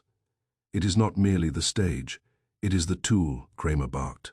Super, get the super up here. 2 minutes later, Ernie Basto arrived, sweating, cap in his hands, face grey with fear. His eyes darted at the dead tenant, then away quickly, as if looking too long might make him next. Kramer jabbed a thumb toward him. How many keys you got? Basto swallowed. Master ring building keys. Apartments, boiler, roof, basement. Kramer held out his hand. Give it. Basto hesitated, then handed over his key ring with trembling fingers. Kramer looked at it briefly, then shoved it toward me. Goodwin, you like staring. Stare. I took the ring. It was heavy, old brass keys worn smooth by years. But one key stood out. It was newer. Shiny, not worn, fresh cut. I held it up. What's this? Basto's eyes flicked to it, and his throat bobbed. That's for the storage cage, in the basement, Kramer said. Basto nodded too fast. Yeah, for maintenance. Kramer's eyes narrowed. When'd you get a new key? Basto swallowed. Couple weeks. Why? I asked. He licked his lips. Lost the old one. Kramer snorted. You don't lose keys. You lose your mind. Who made the new one? Basto's face tightened. I don't remember. Kramer stepped closer. You remember, or you go downtown. Basto's shoulders sagged. Hank Dorsey. There it was again. Dorsey, arriving too fast with sympathy, now attached to a new key. I looked at the ring again. The new key had a tiny stamp near the head, the kind locksmiths use. I made a mental note to have it traced. Locksmiths keep records. They like money and they like covering themselves. Kramer growled. Why'd Dorsey get you a new key? Bastow's eyes filled. He said it was easier. He said, don't worry, I'll handle it. Saul's voice was quiet. What else did he handle? Bastow's breath hitched. His eyes darted to the corridor, as if the walls might report him. He paid me, Bastow whispered. Kramer's eyes narrowed. Paid you for what? Bastow's hands twisted his cap. To forget faces. The air in the room shifted. Even the medical assistant paused. Kramer's voice went lower. Forget faces. Bastow nodded miserably. He said, Ernie, you see a lot. It's better if you don't remember. It keeps you out of trouble. He gave me cash. He said, if anyone asks, I don't know. I didn't see. Kramer's jaw tightened. How long? Bastow swallowed. Months. I thought of the neighbor with the cologne detail, the false names, the cash payments. It was a machine. Machines need maintenance. Bastow had been the grease, paid to keep the gears from squeaking. Kramer snapped. You let strangers in. Bastow shook his head quickly. Number, not like that. I don't let anybody in. They got keys. They come and go. I'm just supposed to not ask. Saul said. Keys. Who has keys besides you? Hank's guys. Bastow nodded, eyes wet. He says it's for inspections, repairs, whatever. I looked at the cracked window again, the finger, width opening that had no purpose except air. And if someone dies, you keep quiet. Bastow's shoulders shook. I didn't know they'd die, I swear. Kramer stared at him for a long moment, then turned to one of his men. Take him downstairs, he's not leaving. Bastow made a small sound like surrender. As they led him out, I turned to Kramer. This isn't suicide. Kramer's face was hard. Number. It's a message. Saul added, and Dorsey's involved. Kramer grunted. Yeah, and he's got friends in city government, and he's got keys, and he's got a quiet building full of cash tenants. He looked at me. You tell Wolf. I will, I said. Kramer's eyes narrowed. And tell him if he's got any more clever theories, he can deliver them to my office where I can stamp them. I'll tell him, I said. He likes stamps. We left the apartment and went down to the lobby. The mailboxes sat in their dented rows, and I could picture a street-level loan collector checking them, counting souls, deciding who was late. Someone was using privacy as a service and murder as the late fee. Outside, the city kept moving, indifferent. Inside that building, quiet had become a weapon, and the man holding it had decided to make a theme out of it. Chapter 7. The third time you enter a dead man's apartment, you stop thinking of it as a place and start thinking of it as a statement. The first time is shock. The second is procedure. The third is pattern, and patterns are the only thing that ever makes Wolf sit up inside his own skin. Inspector Kramer met Saul Panzer and me in the lobby like a man who had been issued irritation as standard equipment. You again, he said. I live nearby, I told him. It would be rude not to visit. Kramer's eyes narrowed. You got 10 minutes. You don't touch anything. Inspector, I said. I was born not touching anything. It has been my tragedy. He snorted and led us upstairs. The elevator was running again, which meant someone had paid it to behave. In a building that sold privacy, even the machinery seemed to understand the value of cooperation. On the third floor, Kramer peeled back the evidence seal on Drake's door and gave me a look that said if I did anything clever, he would charge me for it personally. Inside, the air had the tired, flat smell of a room that had been opened, examined, and closed again. The chair still faced the blank wall like an insult. The window was shut now, latched, but I could still see the faint impression where it had been cracked open before. The coffee cup and saucer were gone, of course, because the police had hauled off anything that could be carried and argued over in court. Saul stayed at the threshold, quiet as a curtain, watching the hallway reflected faintly in the apartment's dull glass. Saul has the gift of being present without being noticed, which is a polite way of saying he makes a better shadow than most shadows. I walked the place with my eyes, the way you walk a new suit for floors. If nothing is meant to be seen, then everything matters. Dust lines, chair angle, a glass rinsed too clean, even the silence. The desk blotter still had those faint pressure marks, the ghost of writing that had once existed and been removed. The wastebasket was empty, too empty. People with ordinary lives produce ordinary trash. A man with a hidden life produces trash and then becomes careful about it. I went to the closet again. Kramer's voice from behind me was sharp. "Goodwin, I'm looking," I said. "Looking doesn't leave fingerprints. It leaves trouble," he growled. The closet was as neat as ever. Shirts in a row, shoes toe, out sweaters folded with accountant precision. The lockbox sat on the lower shelf, now tagged and powdered, looking offended at being ordinary. I crouched, careful, and studied the baseboard. A baseboard is an honest witness because it cannot lie. It can only show you what has been disturbed. Along the back corner, near where the wall met the closet frame, there was a faint shadow line that did not match the rest. A sliver of gap, a hairline of impatience. Not much. But Drake had died for less. I glanced at Saul. He lifted his eyebrows slightly, a question. I nodded once and set my hand along the wood. Gentle, the baseboard shifted under my fingers as if it had been waiting for me. Kramer's voice rose. "Goodwin," I said, "don't touch." "I'm steadying myself," I said. And then I eased the loose section away. Behind, it was a shallow cavity, cut cleanly. Inside, wrapped in brown paper and taped with the kind of care that makes you suspicious of any man's hobbies, was a thin notebook. My pulse picked up, not from excitement, but from that cold recognition that paper, when hidden like this, is never harmless. I slid the notebook out and eased the baseboard back into place. Not because I wanted to conceal it from Kramer, but because I wanted to conceal it from anyone else with a key and a motive. I carried the notebook to the desk and opened it. It was not a diary. There were no lonely observations, no private grief, no sentimental nonsense. It was numbers, columns, dates, coded names and amounts. Drake had not been recording emotions. He had been recording transactions. Zone column looked like rent. Another looked like fees. Another looked like payments that were too small to be rent and too regular to be gifts. Bribes in the polite arithmetic of a city that charges extra for silence.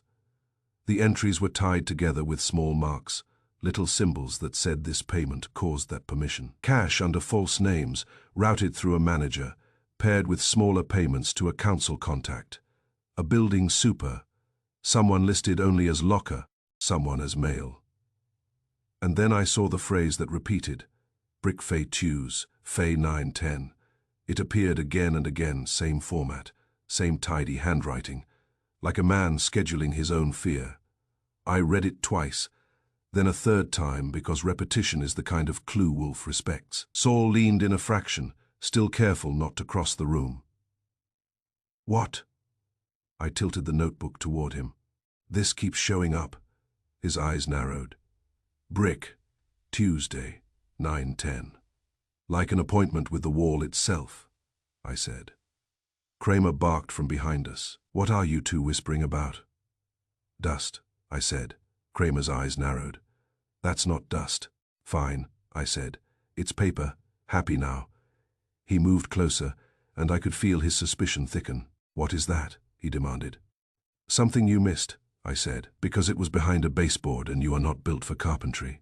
Kramer's face reddened. "I ought to take that right now." "You can," I said. "And then it will be in evidence, and everyone with a badge will get to pore through it. And by noon tomorrow, anyone who paid Dorsey for quiet will know Drake kept receipts. That sound good to you?" Kramer's jaw worked. He hated the logic, which is how I knew it was correct. Saul said quietly, "Inspector, this is sensitive." Kramer glared at Saul the way he glares at any man who speaks calmly in his presence. Then he said to me, "You bring it to Wolf." I was going to, I said. You got 5 minutes left. He snapped. I flipped to the back pages, scanning for plain language. Drake's handwriting stayed neat, but the tone changed.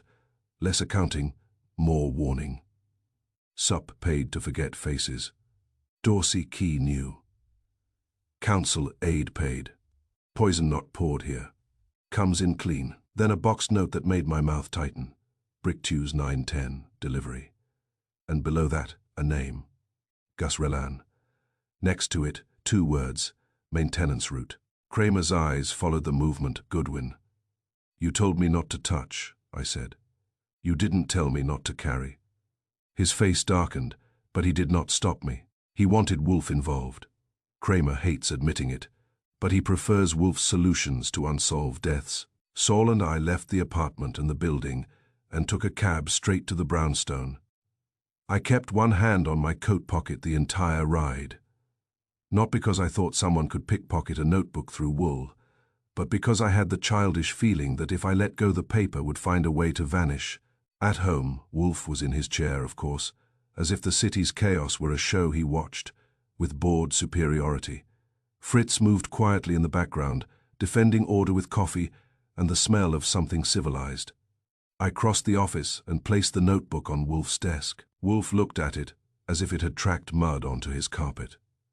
What is that? He asked. A hidden ledger, I said. Behind a loose baseboard in Drake's closet. He kept rent payments and bribes tied together like a bow. Wolf's eyes narrowed, and he opened it, scanning with sudden alertness. Wolf reads a ledger the way an ordinary man reads a love letter. He looks for motive, for pattern, for what the writer hoped no one else would ever see. It's also ugly, I said. Wolf's gaze stopped on the repeated entry. Brick Tuesday, 9:10. That's the appointment with the wall, I said. Wolf's eyes narrowed further. Not an appointment. A schedule, a delivery route. The building faces brick. Therefore the word indicates the building itself. Tuesday at 9:10 is a time chosen for regularity. Saul said, maintenance. Wolf nodded once. Precisely, a maintenance man enters without suspicion. He carries bottles, powders, solvents. He can store them in the basement. He can approach apartments under the pretense of repairs. If poison has an odor, he can explain it as cleaning product. He can wash a glass too clean because he has a reason to wash it. He can crack a window because solvents require ventilation. I felt a small chill. So the poison comes in disguised as maintenance supplies. Wolf's gaze sharpened. Yes, and the method is made possible by the building's service. Privacy is sold. Access is managed. Silence is purchased. I said, the ledger names Dorsey, Sloan, Lunt, Keller, a council aide, and a maintenance man named Gus Rellan. Wolf made a sound like a man tasting something unpleasant and recognizing it anyway. Then the mechanism is larger than one manager. It is a network. Dorsey denied everything, I said. Until he stopped denying. Wolf's eyes lifted. We will test him. I called Hank Dorsey and told him Wolf wanted to speak with him at once. Dorsey hesitated, then agreed in the tone of a man who realizes declining might cost more than showing up. He arrived 30 minutes later, posture controlled, face set for sympathy. The sympathy fell apart faster this time because he could feel the house was no longer amused. Wolf did not waste time. Mr. Dorsey, Wolf said, we have obtained Lionel Drake's ledger. Dorsey's smile tightened. I have no idea what you mean. Wolf opened the notebook and tapped a page with one heavy finger. You do. This ties rent payments to bribes. It also includes a schedule. Brick, Tuesday, 9:10. Dorsey's gaze flicked. Not much, but enough. Wolf said calmly. I interpret it as a delivery route. The poison enters disguised as maintenance supplies. Dorsey snorted. Forced. Poison. That's ridiculous. Wolf's eyes narrowed. Is it? The deaths are quiet, staged, identical. The building is the weapon. The carrier is not a stranger. He is staff. Dorsey's jaw tightened. You have no proof. Wolf's tone stayed mild. I have your key to the basement storage cage, newly cut. I have your payment to the superintendent to forget faces.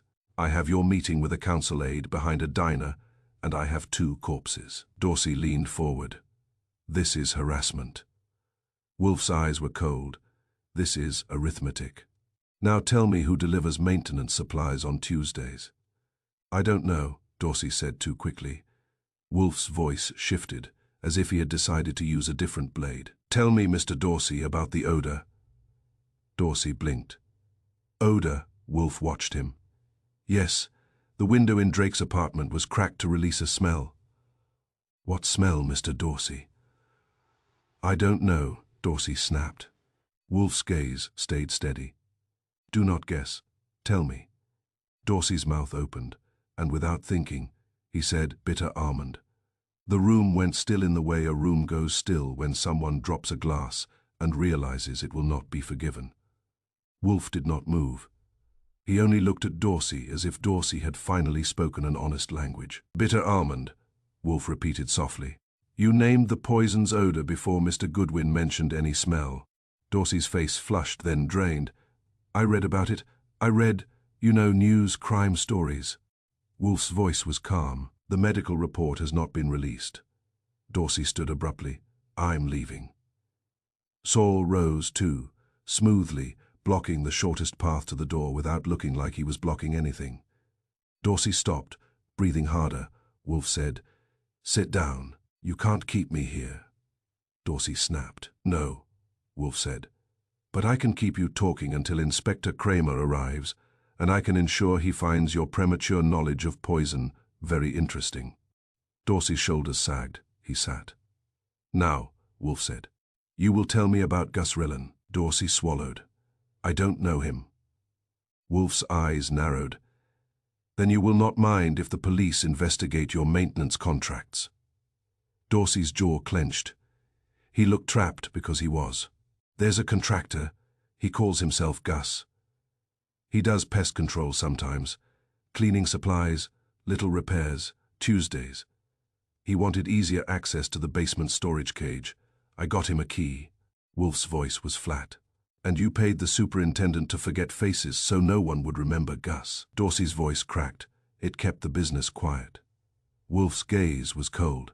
It kept the business lethal. I called Inspector Kramer and told him what we had, the hidden ledger, the schedule, the maintenance route, Dorsey's bitter almond slip, and the contractor named Gus with access to the basement cage. Kramer's answer was a low, satisfied sound, like a man closing a handcuff in his mind. Hold him, he growled. You know we don't hold people, I said, glancing at Wolf. We hold information. You hold him, Kramer snapped and hung up. 10 minutes later, Kramer arrived with 2 detectives. They took Dorsey, and Dorsey looked once toward Wolf, as if Wolf might change his mind and become charitable. Wolf did not. When they were gone, Wolf sat back, calm, as a judge who has just heard the important testimony. The ledger confirms the mechanism, Wolf said. The schedule confirms the habit. Tuesday at 9:10. I exhaled slowly, so we set a watch. Wolf's eyes narrowed. We do more than watch, we interrupt. And how do we interrupt? I asked. Wolf looked at me the way he looks at a tool he intends to use. Archie, he said, you will be in that building at 9:10 on Tuesday. I stared. Me. Yes, Wolf said. You have legs also. You have a talent for being present where you are unwelcome. It will be useful. I rubbed my face with one hand. If I get poisoned, I'm haunting your orchid room. Wolf's tone stayed dry. If you get poisoned, Archie, you will be dead, and therefore incapable of nuisance. Do not indulge fantasies. Comforting, I said. Wolf's eyes narrowed. The killer has announced his theme. No view, no witness. Vanity habit. We will use it. He will return to keep his appointment with the wall, believing the brick protects him. And it won't, I said. Wolf's gaze stayed steady. Not from me. Outside, New York kept moving. Indifferent. Inside the brownstone, a dead man's hidden ledger had turned privacy into a map, and a repeated entry had turned a theme into a schedule. On Tuesday at 9:10, someone would come bearing maintenance supplies and murder. And this time, there would be a witness. Chapter 8. Wolf's idea of fieldwork is to send other people into the weather and then correct their mistakes from a chair that has never been in danger of slipping on ice. That is not criticism. It is the system, refined through years of success and my repeated exposure to inconvenience. On Monday night, Wolf summoned Sol Panzer and me into the office with the air of a man arranging a dinner course. "Mr. Panzer," Wolf said, "you will locate the lender." Sol's eyebrows lifted slightly. "The loan collector?" "Yes," Wolf replied. "The man who counts mailboxes as if they were debtors. Find him. Do not provoke him. Learn his name, his employer, and his method." Sol nodded once. "Sol likes tasks with clean objectives." Wolf turned his gaze to me. "Archie, you will return to the building." "I had a feeling," I said. "You will carry an inspection notice," Wolf continued. I stared. "An inspection notice?" "Yes," Wolf said. "A false one. It will be plausible, official, and irritating. It will create a reason for tenants to open their doors and for the manager to worry. And it will create a reason for the killer to show up," I said. Wolf nodded. "Precisely, he has a habit. Tuesday at 9:10. Brick. Delivery. He believes routine protects him. We will disturb routine and watch what crawls out." I leaned back in my chair. "You want me to stand in a building full of people who pay to be invisible and wave a fake notice like a flag?" "Yes," Wolf said. "That's not a plan," I said. "That's a way to get punched." Wolf's eyes narrowed. "Then do not be punched." I glanced at Sol. Sol's mouth twitched slightly, which in Sol is a laugh. Wolf continued, calm and heavy. "You will be in the stairwell. You will observe the basement door. You will note who arrives with supplies. You will not permit yourself to be dosed with anything." "I'll bring my own air," I said. Wolf ignored that. "Inspector Kramer will place men in the building. They will be instructed to remain unobtrusive." I snorted. "Cops unobtrusive. That will be a first." Wolf's eyes narrowed. "Unobtrusive enough. If the killer sees uniforms, he may postpone. If he sees only routine annoyance, he will proceed." "And the inspection notice is routine annoyance," I said. "Yes," Wolf replied. "New York thrives on routine annoyance. Use it." Fritz came in with coffee, and that meant the meeting was over in Wolf's mind. Fritz's coffee is a signal. It says life will continue, regardless of murder. I spent Monday night constructing a document that looked convincingly official without being traceable to any actual office. Archie Goodwin has many talents. Forgery is not one of the talents I brag about, but it exists in the toolkit. I kept it simple. Building systems inspection, Tuesday, 9 o'clock to 12 o'clock.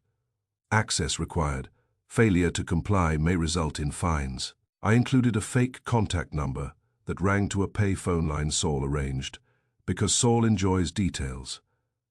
On Tuesday morning, the city wore a thin layer of cold that made your ears hurt and your temper shorter. I arrived at the Noview building at 8:45 with a folded stack of notices in my coat and a feeling that my pulse was trying to climb out of my collar. Kramer's men were present, as promised, though you would not have known it unless you had learned to spot cops who are trying to look like they are not cops. One was in the lobby reading a newspaper held upside down. Another was outside pretending to smoke while clearly not enjoying it. There were two more I caught in the stairwell, one on the second-floor landing, and one near the basement door, both attempting to look like men waiting for a friend who was late. They looked like men waiting for trouble that was punctual. Ernie Basto, the superintendent, was not present. He was in custody, and that left a hole in the building's usual maintenance of silence. When a paid forgetter is removed, memories begin to behave. I went to the mailboxes first, because the lobby offered no cover except pretending you belonged there. I have always been good at that. I checked the name slots. Some were blank. Some had crooked labels. Some had names that looked like they had been typed by men who were not used to typing names. A woman came in from the street carrying a grocery bag and a face that said she disliked the world, I stepped into her path. "Morning," I said. "Building inspection Tuesday, notices for every tenant." She looked at me, as if I were trying to sell her religion. "I rent, I pay, leave me alone." "That's the dream," I said, and handed her a notice. She took it, glanced at it, and her eyes tightened. "Fines, that's how the city says hello," I told her. She shoved it into her bag and marched upstairs. That was good. Good means people talk. People talk means the building's quiet begins to crack. By 9:05 I had slid notices under half a dozen doors and left 2 on the lobby table where anyone could see them and worry. Tenants peeked out, took the paper, shut their doors again like turtles. They looked like people who had chosen this building because it asked no questions and were now offended that a paper had arrived asking one. At 9:08, I moved into the stairwell. It smelled faintly of damp concrete and old paint.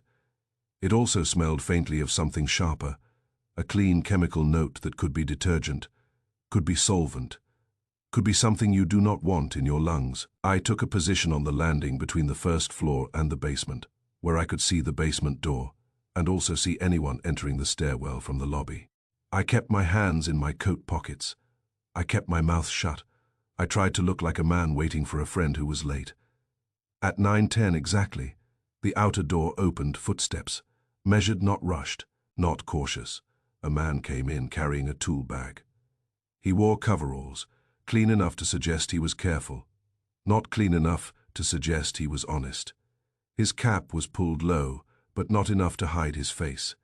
His posture was straight, too straight. A laborer carries weight in his shoulders. This man carried weight in his mind. The bag clinked as he walked. Not the dull knock of metal tools. Not the scrape of a wrench against a screwdriver. It clinked like glass. That made my neck tighten. He did not glance around like a man unsure where he was going. He moved straight toward the service stairwell, as if he had done it many times. As he passed the lobby table, he looked at the inspection notice without slowing. No surprise. No confusion, no annoyance. Only a flicker of irritation, quickly controlled. That told me the paper had done its job. It had not delayed him. It had simply reminded him he needed to be efficient. He entered the stairwell and started down toward the basement. I held still until he reached the bottom step. Then I moved quietly down one flight behind him, keeping the rail between us, careful not to let my shoes speak too loudly. He stopped at the basement door and produced a key, not Busto's old worn key, a newer one, bright under the stairwell light. He unlocked the door and went in. The door did not close fully. He left it slightly ajar, as if he expected no one else to be using the stairwell. That was either confidence or habit. Either way, it suited me. I approached, quiet, and eased myself to the edge of the doorway without entering. The basement smelled of dust, paint, and that same sharp chemical note, stronger now. There were storage cages down there, chain-link compartments holding boxes and broken furniture, and the city's discarded lives. A bare bulb hung from the ceiling, throwing hard light and harder shadows. The pairman moved to one of the cages and unlocked it. Inside were bottles and cartons, cleaning supplies, pest control, solvents, ordinary names on ordinary labels. He set the tool bag on the floor and opened it. Inside were not wrenches. Inside were small glass vials nested in cloth, and a syringe case, and a dropper bottle. My stomach tightened. He lifted one vial, held it up to the light, and measured a drop into a small container, a practiced motion, steady and precise. Not the motion of a man who fixes sinks. The motion of a man who fixes outcomes. He capped it, wiped his fingertips with a cloth, and then, with the same efficient calm, placed the vial back into the bag. I caught a glimpse of his hand. Clean nails, no calluses, no scars. A practiced hand, yes, but not a laborer's hand. He closed the bag and turned toward the stairs. He was coming up. I retreated one step, then another, moving back up to the landing so I would not be trapped in the narrow corridor. My pulse thudded in my ears. I kept my face neutral. If he saw me, I wanted him to see only a man in a stairwell. Not a witness, not an obstacle, not yet. He reached the door, pushed it open, and stepped out. His eyes flicked up and met mine. For a fraction of a second his face was blank. Then it changed, not to fear, to calculation. He looked at my coat, at my stance, at the way I was holding myself. He decided I did not belong. His hand tightened on the bag strap. "Morning," I said casually. "Building inspection. You with maintenance." He did not answer. He moved as if to pass me. I shifted slightly, not blocking the stairwell entirely, just making it inconvenient. "You got a work order?" I asked. His eyes narrowed. "Out of my way." His voice was wrong. Too educated, too controlled. Not the grumble of a repairman. "Sure," I said, "just show me the paperwork, and I'm out of your hair." His jaw tightened. Then he moved. Fast. Too fast for coveralls and a tool bag full of glass. He lunged up the stairs, taking them 2 at a time. I swore softly and went after him. "Panzer!" I shouted. Because Saul was not with me, but Kramer's men were. A shout carries. It also alerts. It makes the building louder, which is what the killer hated most. The man hit the lobby door and burst through into the hall. One of Kramer's plainclothes. Men looked up, startled, then moved, too slow. The repairman shoved him aside and ran for the front door. I chased, because that is what my legs are for. Outside, the cold air hit my lungs like a slap. The man dodged left, weaving between 2 pedestrians. I gained on him briefly, close enough to see the sweat at his temple. Then he glanced back, and in that glance I saw something that sealed it, not panic anger. He ran like a man offended that he had to run at all. He cut toward the sidewalk edge and nearly collided with the smoking cop outside. The cop reacted, grabbed at his arm. The repairman twisted, yanked free, and kept running. In the twist, something fell from his pocket and skittered across the pavement into the gutter, a small plastic badge case. It slid under the stairwell light spilling from the building's entrance, and for an instant I saw the seal on it, City Council. The runner disappeared around the corner before I could decide whether to keep chasing or grab the dropped item. That is the kind of choice that gets you killed if you choose wrong. I chose evidence. I snatched the badge case from the gutter and flipped it open. Inside was a council identification card. The photo showed the same man I had just chased. Without the cap, hair neat, eyes steady. Name, Ben Raskin, City Council. The council aide the man Saul had identified behind the diner. He was not simply an envelope carrier. He was the delivery route. And if Saul was right about the lender meeting on Tuesdays, then Tuesday at 9:10 wasn't just habit, it was payroll. Kramer's smoking cop came running up, winded and furious. "You get him." I held up the badge. I got better. His eyes widened. "What the hell?" Behind us, the No View building stood as it always had. Brick, faced and silent, pretending it was only a rental. The quiet, I realized, had not just been purchased, it had been regulated. I tucked the badge case into my pocket and headed back inside, because Wolf needed to hear this, and because if Ben Raskin had been caught in the light, then the next move would be ugly. As I reached the lobby, my phone buzzed. A message from Saul. "Found lender. Name is Gus Rellan. Meets on Tuesdays." I stopped walking for a second. Gus Rellan. The name in Drake's ledger. The name Wolf had tied to maintenance. And now Saul was telling me the lender used it too. 2 names for 1 man, or 1 name used by 2 men. Either way, the building's weapon had more than 1 hand on it. I started up the stairs again, badge case heavy in my pocket. The taste of bitter almond suddenly vivid in my mind, though nobody had mentioned it near me. The killer had fled, but he had dropped his authority on the floor like a mistake. And Wolf always treats mistakes as invitations. Chapter 9, when Wolf calls for an office gathering, it is never a party. It is a controlled experiment with live subjects, and Wolf is the only man in the room who is not sweating about the results. He sits in his chair, asks questions that sound like conversation, and waits for human nature to do what it always does under pressure. It talks too much, too fast, or too precisely. By dusk, the brownstone had been put into its formal shape. Fritz had the front hall polished into respectability and the office into readiness. The red leather chairs were arranged to face Wolf's desk, close enough to feel like a jury box and far enough to make anyone who wanted to bolt think twice. The desk lamp threw a steady pool of light, and Wolf's face looked carved inside it, calm and severe.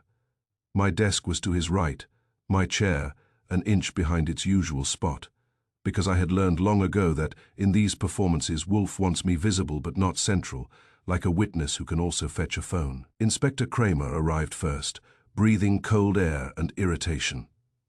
"You got them all," he demanded. Coat still on, hat still jammed down as if the truth might try to climb out of the room and into his hair. "I have requested them," Wolf replied. "Do not confuse request with compliance." Kramer scowled. "You said you had it." "I said I would demonstrate it," Wolf told him. "You are here for arrests. If you restrain your vocal cords, you may enjoy them." Kramer made a noise that meant he disliked being managed by a private detective. But he stayed, and that meant he expected Wolf to be right. Kramer hates that feeling almost as much as he depends on it. The first arrivals came escorted by plainclothesmen. Miss Keller entered with a stiff back and a tighter mouth, the sort of woman who can deny anything as long as she keeps her chin lifted. Her eyes were sharp, but tonight they were sharp in the way a knife is sharp when it knows it has been left out. Ernie Basto followed, cap twisting in his hands. He looked like a man who had aged a year in 3 days. The super had been paid to forget faces, and now he was discovering that forgetting faces does not make consequences forget you. Hank Dorsey came next. Gone was the sympathy he had worn, like a warm scarf. Gone was the easy confidence of a man who sells silence. He looked smaller, like someone had unplugged him. He sat in the chair Wolf indicated, and his eyes avoided mine as if my memory were contagious. Gus Rellan arrived, with 2 detectives flanking him. He did not seem bothered. Big men who make their living collecting fear tend to believe fear is a one-way street. He looked at Wolf's office the way a man looks at a restaurant menu. He expects to bully into changing. Last came Ben Ruskin, the counsel aide. He had the polished look of a young man who has practiced appearing helpful to powerful people. He also had the damp look of a young man who has realized the powerful people he served might not protect him when the room becomes a courtroom. His eyes kept checking the door, the chairs, the distance between him and Kramer. Wolf waited until they were seated. No greetings, no courtesy. Wolf does not waste manners on men he intends to measure. "Good evening," he said, and the tone was the tone of a judge who has decided he dislikes the case. "You are here because you share a relationship to a building that offers no view and prefers no witness. 2 tenants have died there, in nearly identical circumstances. The police suspect poison, I suspect design." Miss Keller's chin lifted. "Tenants do unfortunate things. That does not implicate the property." Wolf regarded her. "It does when the property is a service, and not merely a structure." Gus Rellan snorted. "Service? What is this? A sermon?" Wolf's eyes narrowed. "It is an inquiry. If you are impatient, direct your displeasure to Inspector Kramer. He is here to prevent you from leaving when you find the conversation unpleasant." Kramer's mouth twitched, almost a smile, then tightened again. Wolf's gaze shifted to Basto. "Mr. Basto, you were paid to forget faces." Basto flinched. "I did not hurt anyone." "I did not accuse you of administering poison," Wolf said. "I accused you of selling access. You accepted money in exchange for deliberate blindness. That blindness enabled murder." Basto's shoulders sagged. "I was scared." "Yes," Wolf said. "That is why you were useful." Dorsey leaned forward, hands clenched. "Mr. Wolf, I have been questioned for hours. This is unnecessary." Wolf looked at him.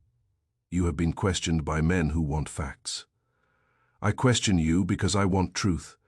Facts are often loyal to whomever speaks them loudest. Truth is loyal only to logic. Raskin spoke quickly, voice sharp with borrowed confidence. This is outrageous. You cannot summon a city employee to a private home and suggest he is involved in homicide. Wolf's eyes narrowed slightly. I can suggest anything supported by evidence and reason. If you wish to object, I recommend you object in court. It will be more appropriate. Raskin swallowed and sat back, too fast, as if the chair might protect him. Wolf nodded once toward me. Archie. I stood and took the notebook from my desk drawer. Drake's hidden ledger, it felt heavier than paper, like a brick of discomfort. I placed it on Wolf's desk. The room reacted. Miss Keller's eyes widened a fraction. Dorsey's face went pale. Bastow stared at his cap as if it might become a different object. Gus Rellan leaned forward, interested. Raskin's gaze flicked to the ledger and away as if it were hot. This, Wolf said, laying a large hand on the cover, was hidden behind a baseboard in Lionel Drake's closet. It contains coded names, dates, and amounts. It ties rent payments to bribes. It also lists schedules, including a recurring entry, Brick, Tuesday, 9:10. Gus Rellan shrugged. So, Wolf's eyes hardened, so it is a delivery route. Raskin snapped. You are guessing. Wolf regarded him. No, Mr. Raskin. Guessing is what men do when they lack information. I have information. I interpret it. Wolf opened the ledger and began reading select lines, not as a dramatic flourish, but as an accountant reads a statement when he wants you to feel the total. Cash rent paid under a false name, Wolf said. Corresponding payment labeled CC City Contact. Smaller amount, regular interval.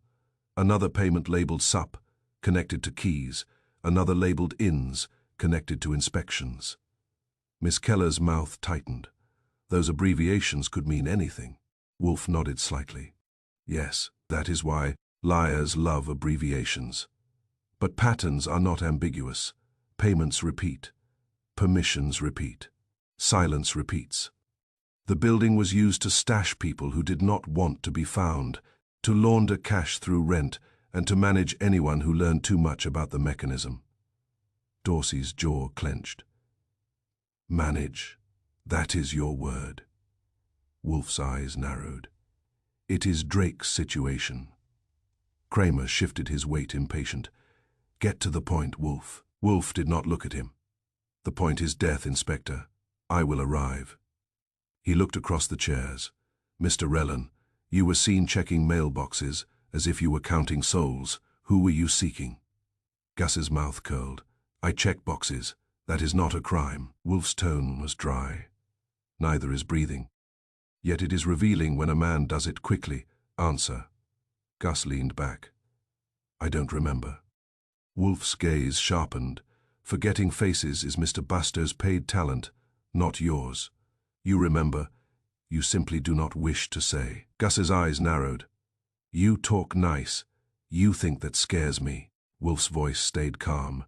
Number, I think prison scares you, it should. Gus's jaw tightened, but he said nothing. Big men often become quiet when they realize their size does not apply.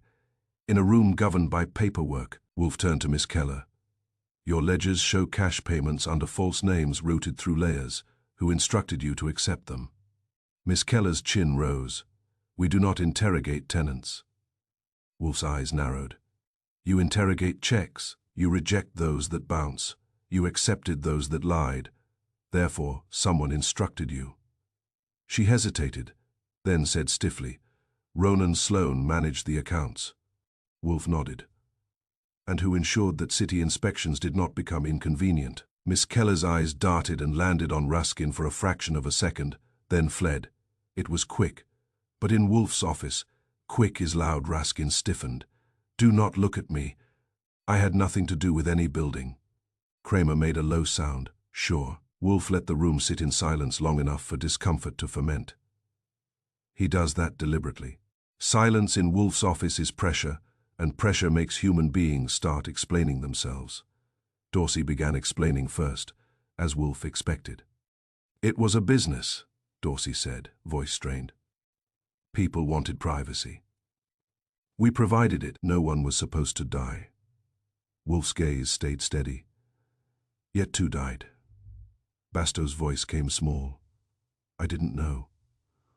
Wolf nodded once. You did not need to know. You only needed to cooperate. Gus Relland said, I'm not part of any management. I collect, that's it. Wolf looked at him. Collecting is a form of management. Raskin's breathing had become audible. He was sweating now, the way Wolf had predicted, not because of guilt alone, but because he was the least experienced liar in the room. Dorsey and Keller had lied professionally for years. Gus lied with intimidation. Raskin lied with vocabulary, and vocabulary cracks under stress. Then Raskin burst. It was Dorsey, he blurted. Too fast, too eager, like a man sprinting ahead of the truth, to plant his flag on the safest hill. He ran the place. He handled keys. If anyone died, that's on him. Dorsey's head snapped up. You little fool. Raskin's face flushed. You paid me. Kramer's eyes lit. He paid you. For what? Raskin swallowed, panic rising. For consulting, for smoothing paperwork, legal campaign donations. Dorsey barked. I paid you to keep inspectors off our backs, not to poison tenants. The room froze on that sentence. Kramer leaned forward. Inspectors off your backs. Dorsey's face went grey. He had spoken without thinking, and Wolf's office punishes unthinking speech. Wolf's tone remained mild. Thank you, Mr. Dorsey. You have saved me the trouble of proving collusion. Now we address the murders. Raskin's voice cracked. You have no proof I did anything to those tenants. Wolf nodded. Then you will welcome proof. He tapped the ledger. Brick, Tuesday 9:10. That schedule corresponds to a delivery.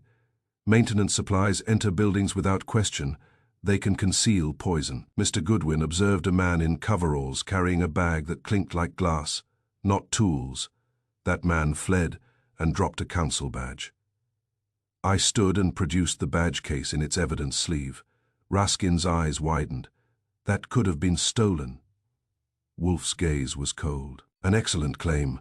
It fails because you were seen wearing it. Raskin's mouth opened, closed, opened again. I was there for work. Wolf nodded slightly. Indeed, work. He leaned forward a fraction, and the room felt smaller. Wolf does not raise his voice. He compresses the air. Now, Wolf said, we come to the only point that cannot be faked. Dosage. Kramer frowned. Dosage. Wolf's eyes did not leave Raskin. Poison administered by drops. Measured, not poured. A solution prepared to sedate or kill quietly to avoid noise. The medical examiner can identify the poison. He can suggest method, but he cannot tell you the precise number of drops placed in the victim's drink. The body does not preserve that count. Raskin's breathing quickened. Wolf continued, voice calm.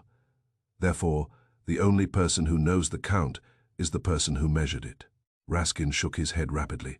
I don't know anything about drops. Wolf's gaze sharpened. Tell me, Mr. Raskin, how many drops?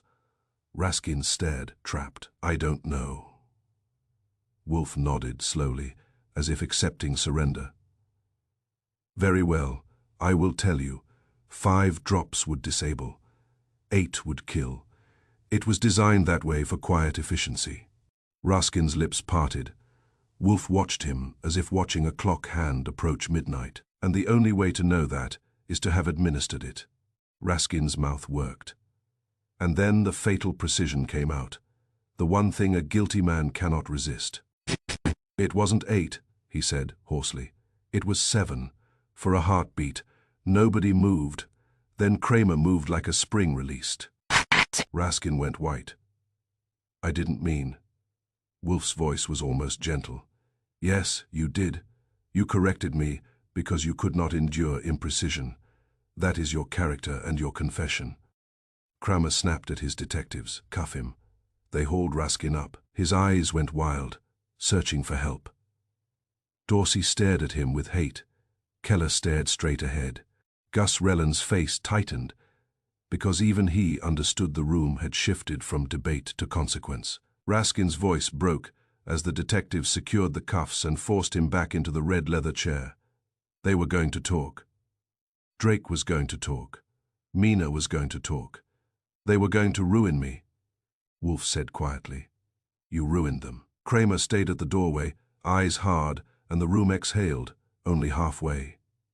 Feywolf looked at the remaining figures and let them feel the vacancy where the council aide had been. Inspector, Wolf said to Kramer, who had returned to the doorway to glare at the leftovers.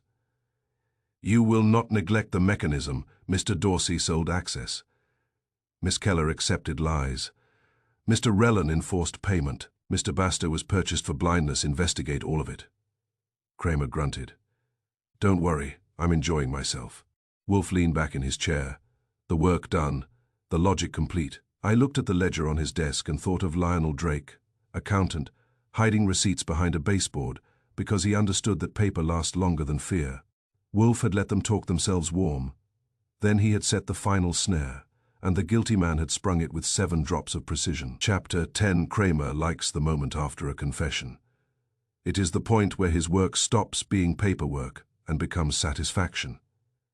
He had Ben Raskin in handcuffs, and he wore the satisfaction openly, like a badge of his own. But Wolf did not relax. Wolf never relaxes at the moment. Other men celebrate, because Wolf is not interested in the confession alone. He is interested in the structure that made the confession possible. A guilty man is a symptom.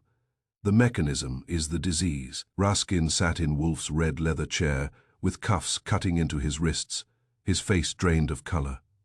Kramer's detective stood behind him. Miss Keller sat rigid, eyes fixed on a spot above Wolf's head, as if staring at the ceiling could lift her out of the room. Hank Dorsey sat like a man who has finally realized his business model includes prison. Ernie Baster's cap was crushed to a shapeless lump in his hands. Gus Rellan stared at the rug with the bored patience of a man waiting to see if boredom would still protect him. Wolf looked at them all with the calm distaste of a judge who is about to read a sentence and would rather be eating. Inspector, Wolf said, before you remove Mr. Raskin, there remains the question of corroboration. Kramer grunted.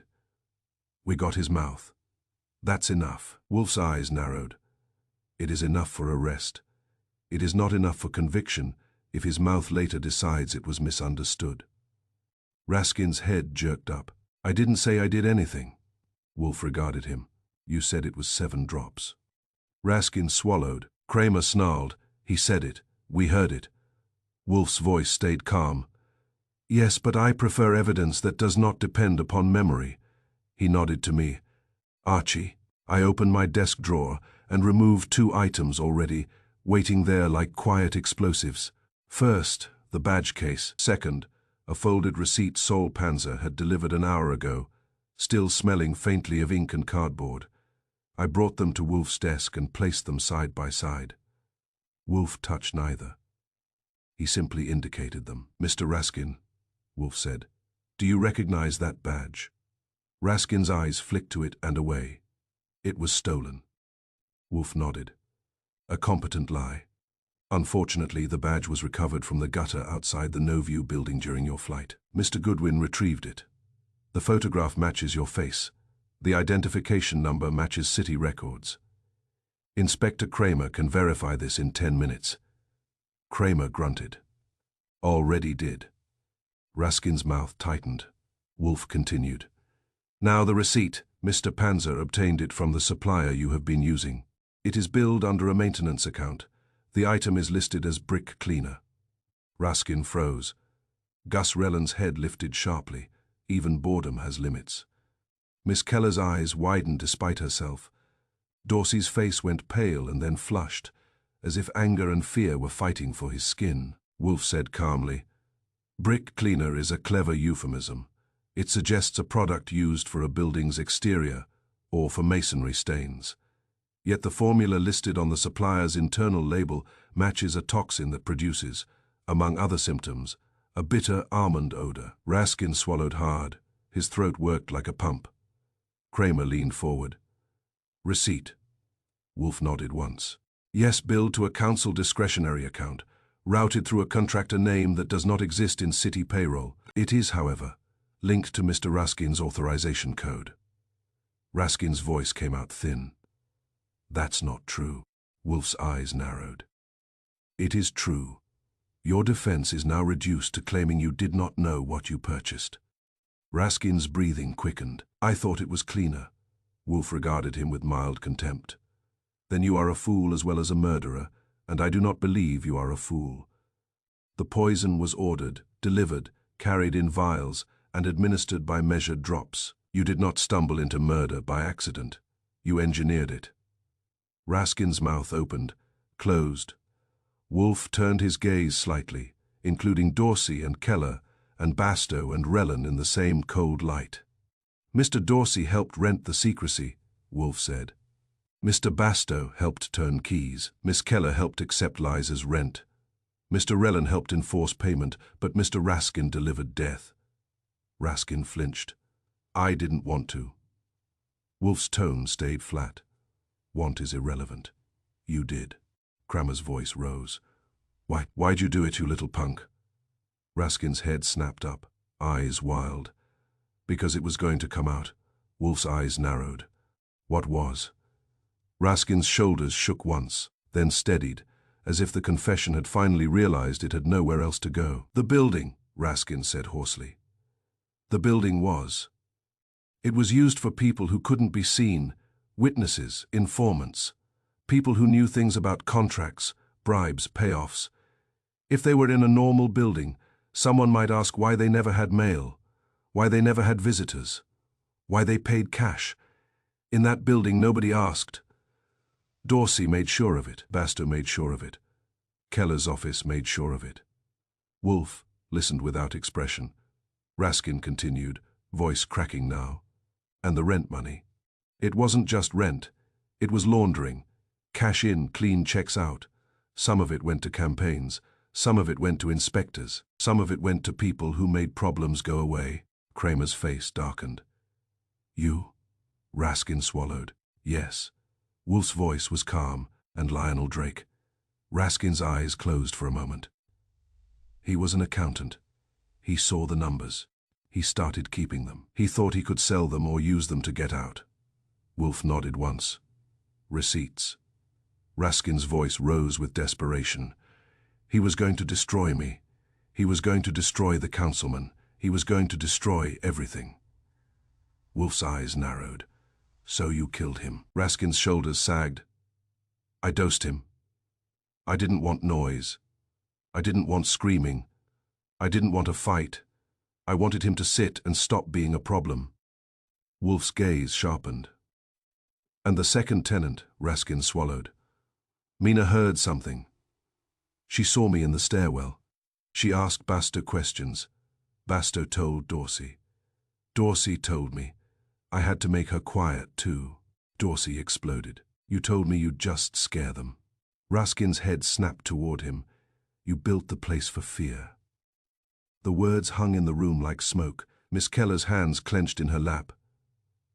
This is insane. Wolf looked at her. No, madam, it is business. Bastow began to sob, quiet and helpless. Gus Rellan shifted in his chair. I didn't know about poison.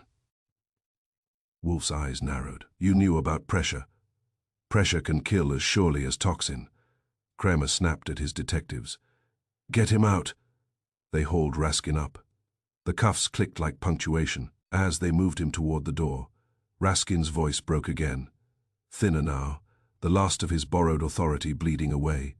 It was supposed to stay quiet. Wolf spoke then, not loudly, but with a finality that made the sentence feel carved.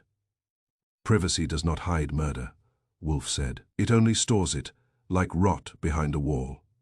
Raskin turned his head as if he wanted to argue, but he had no vocabulary left.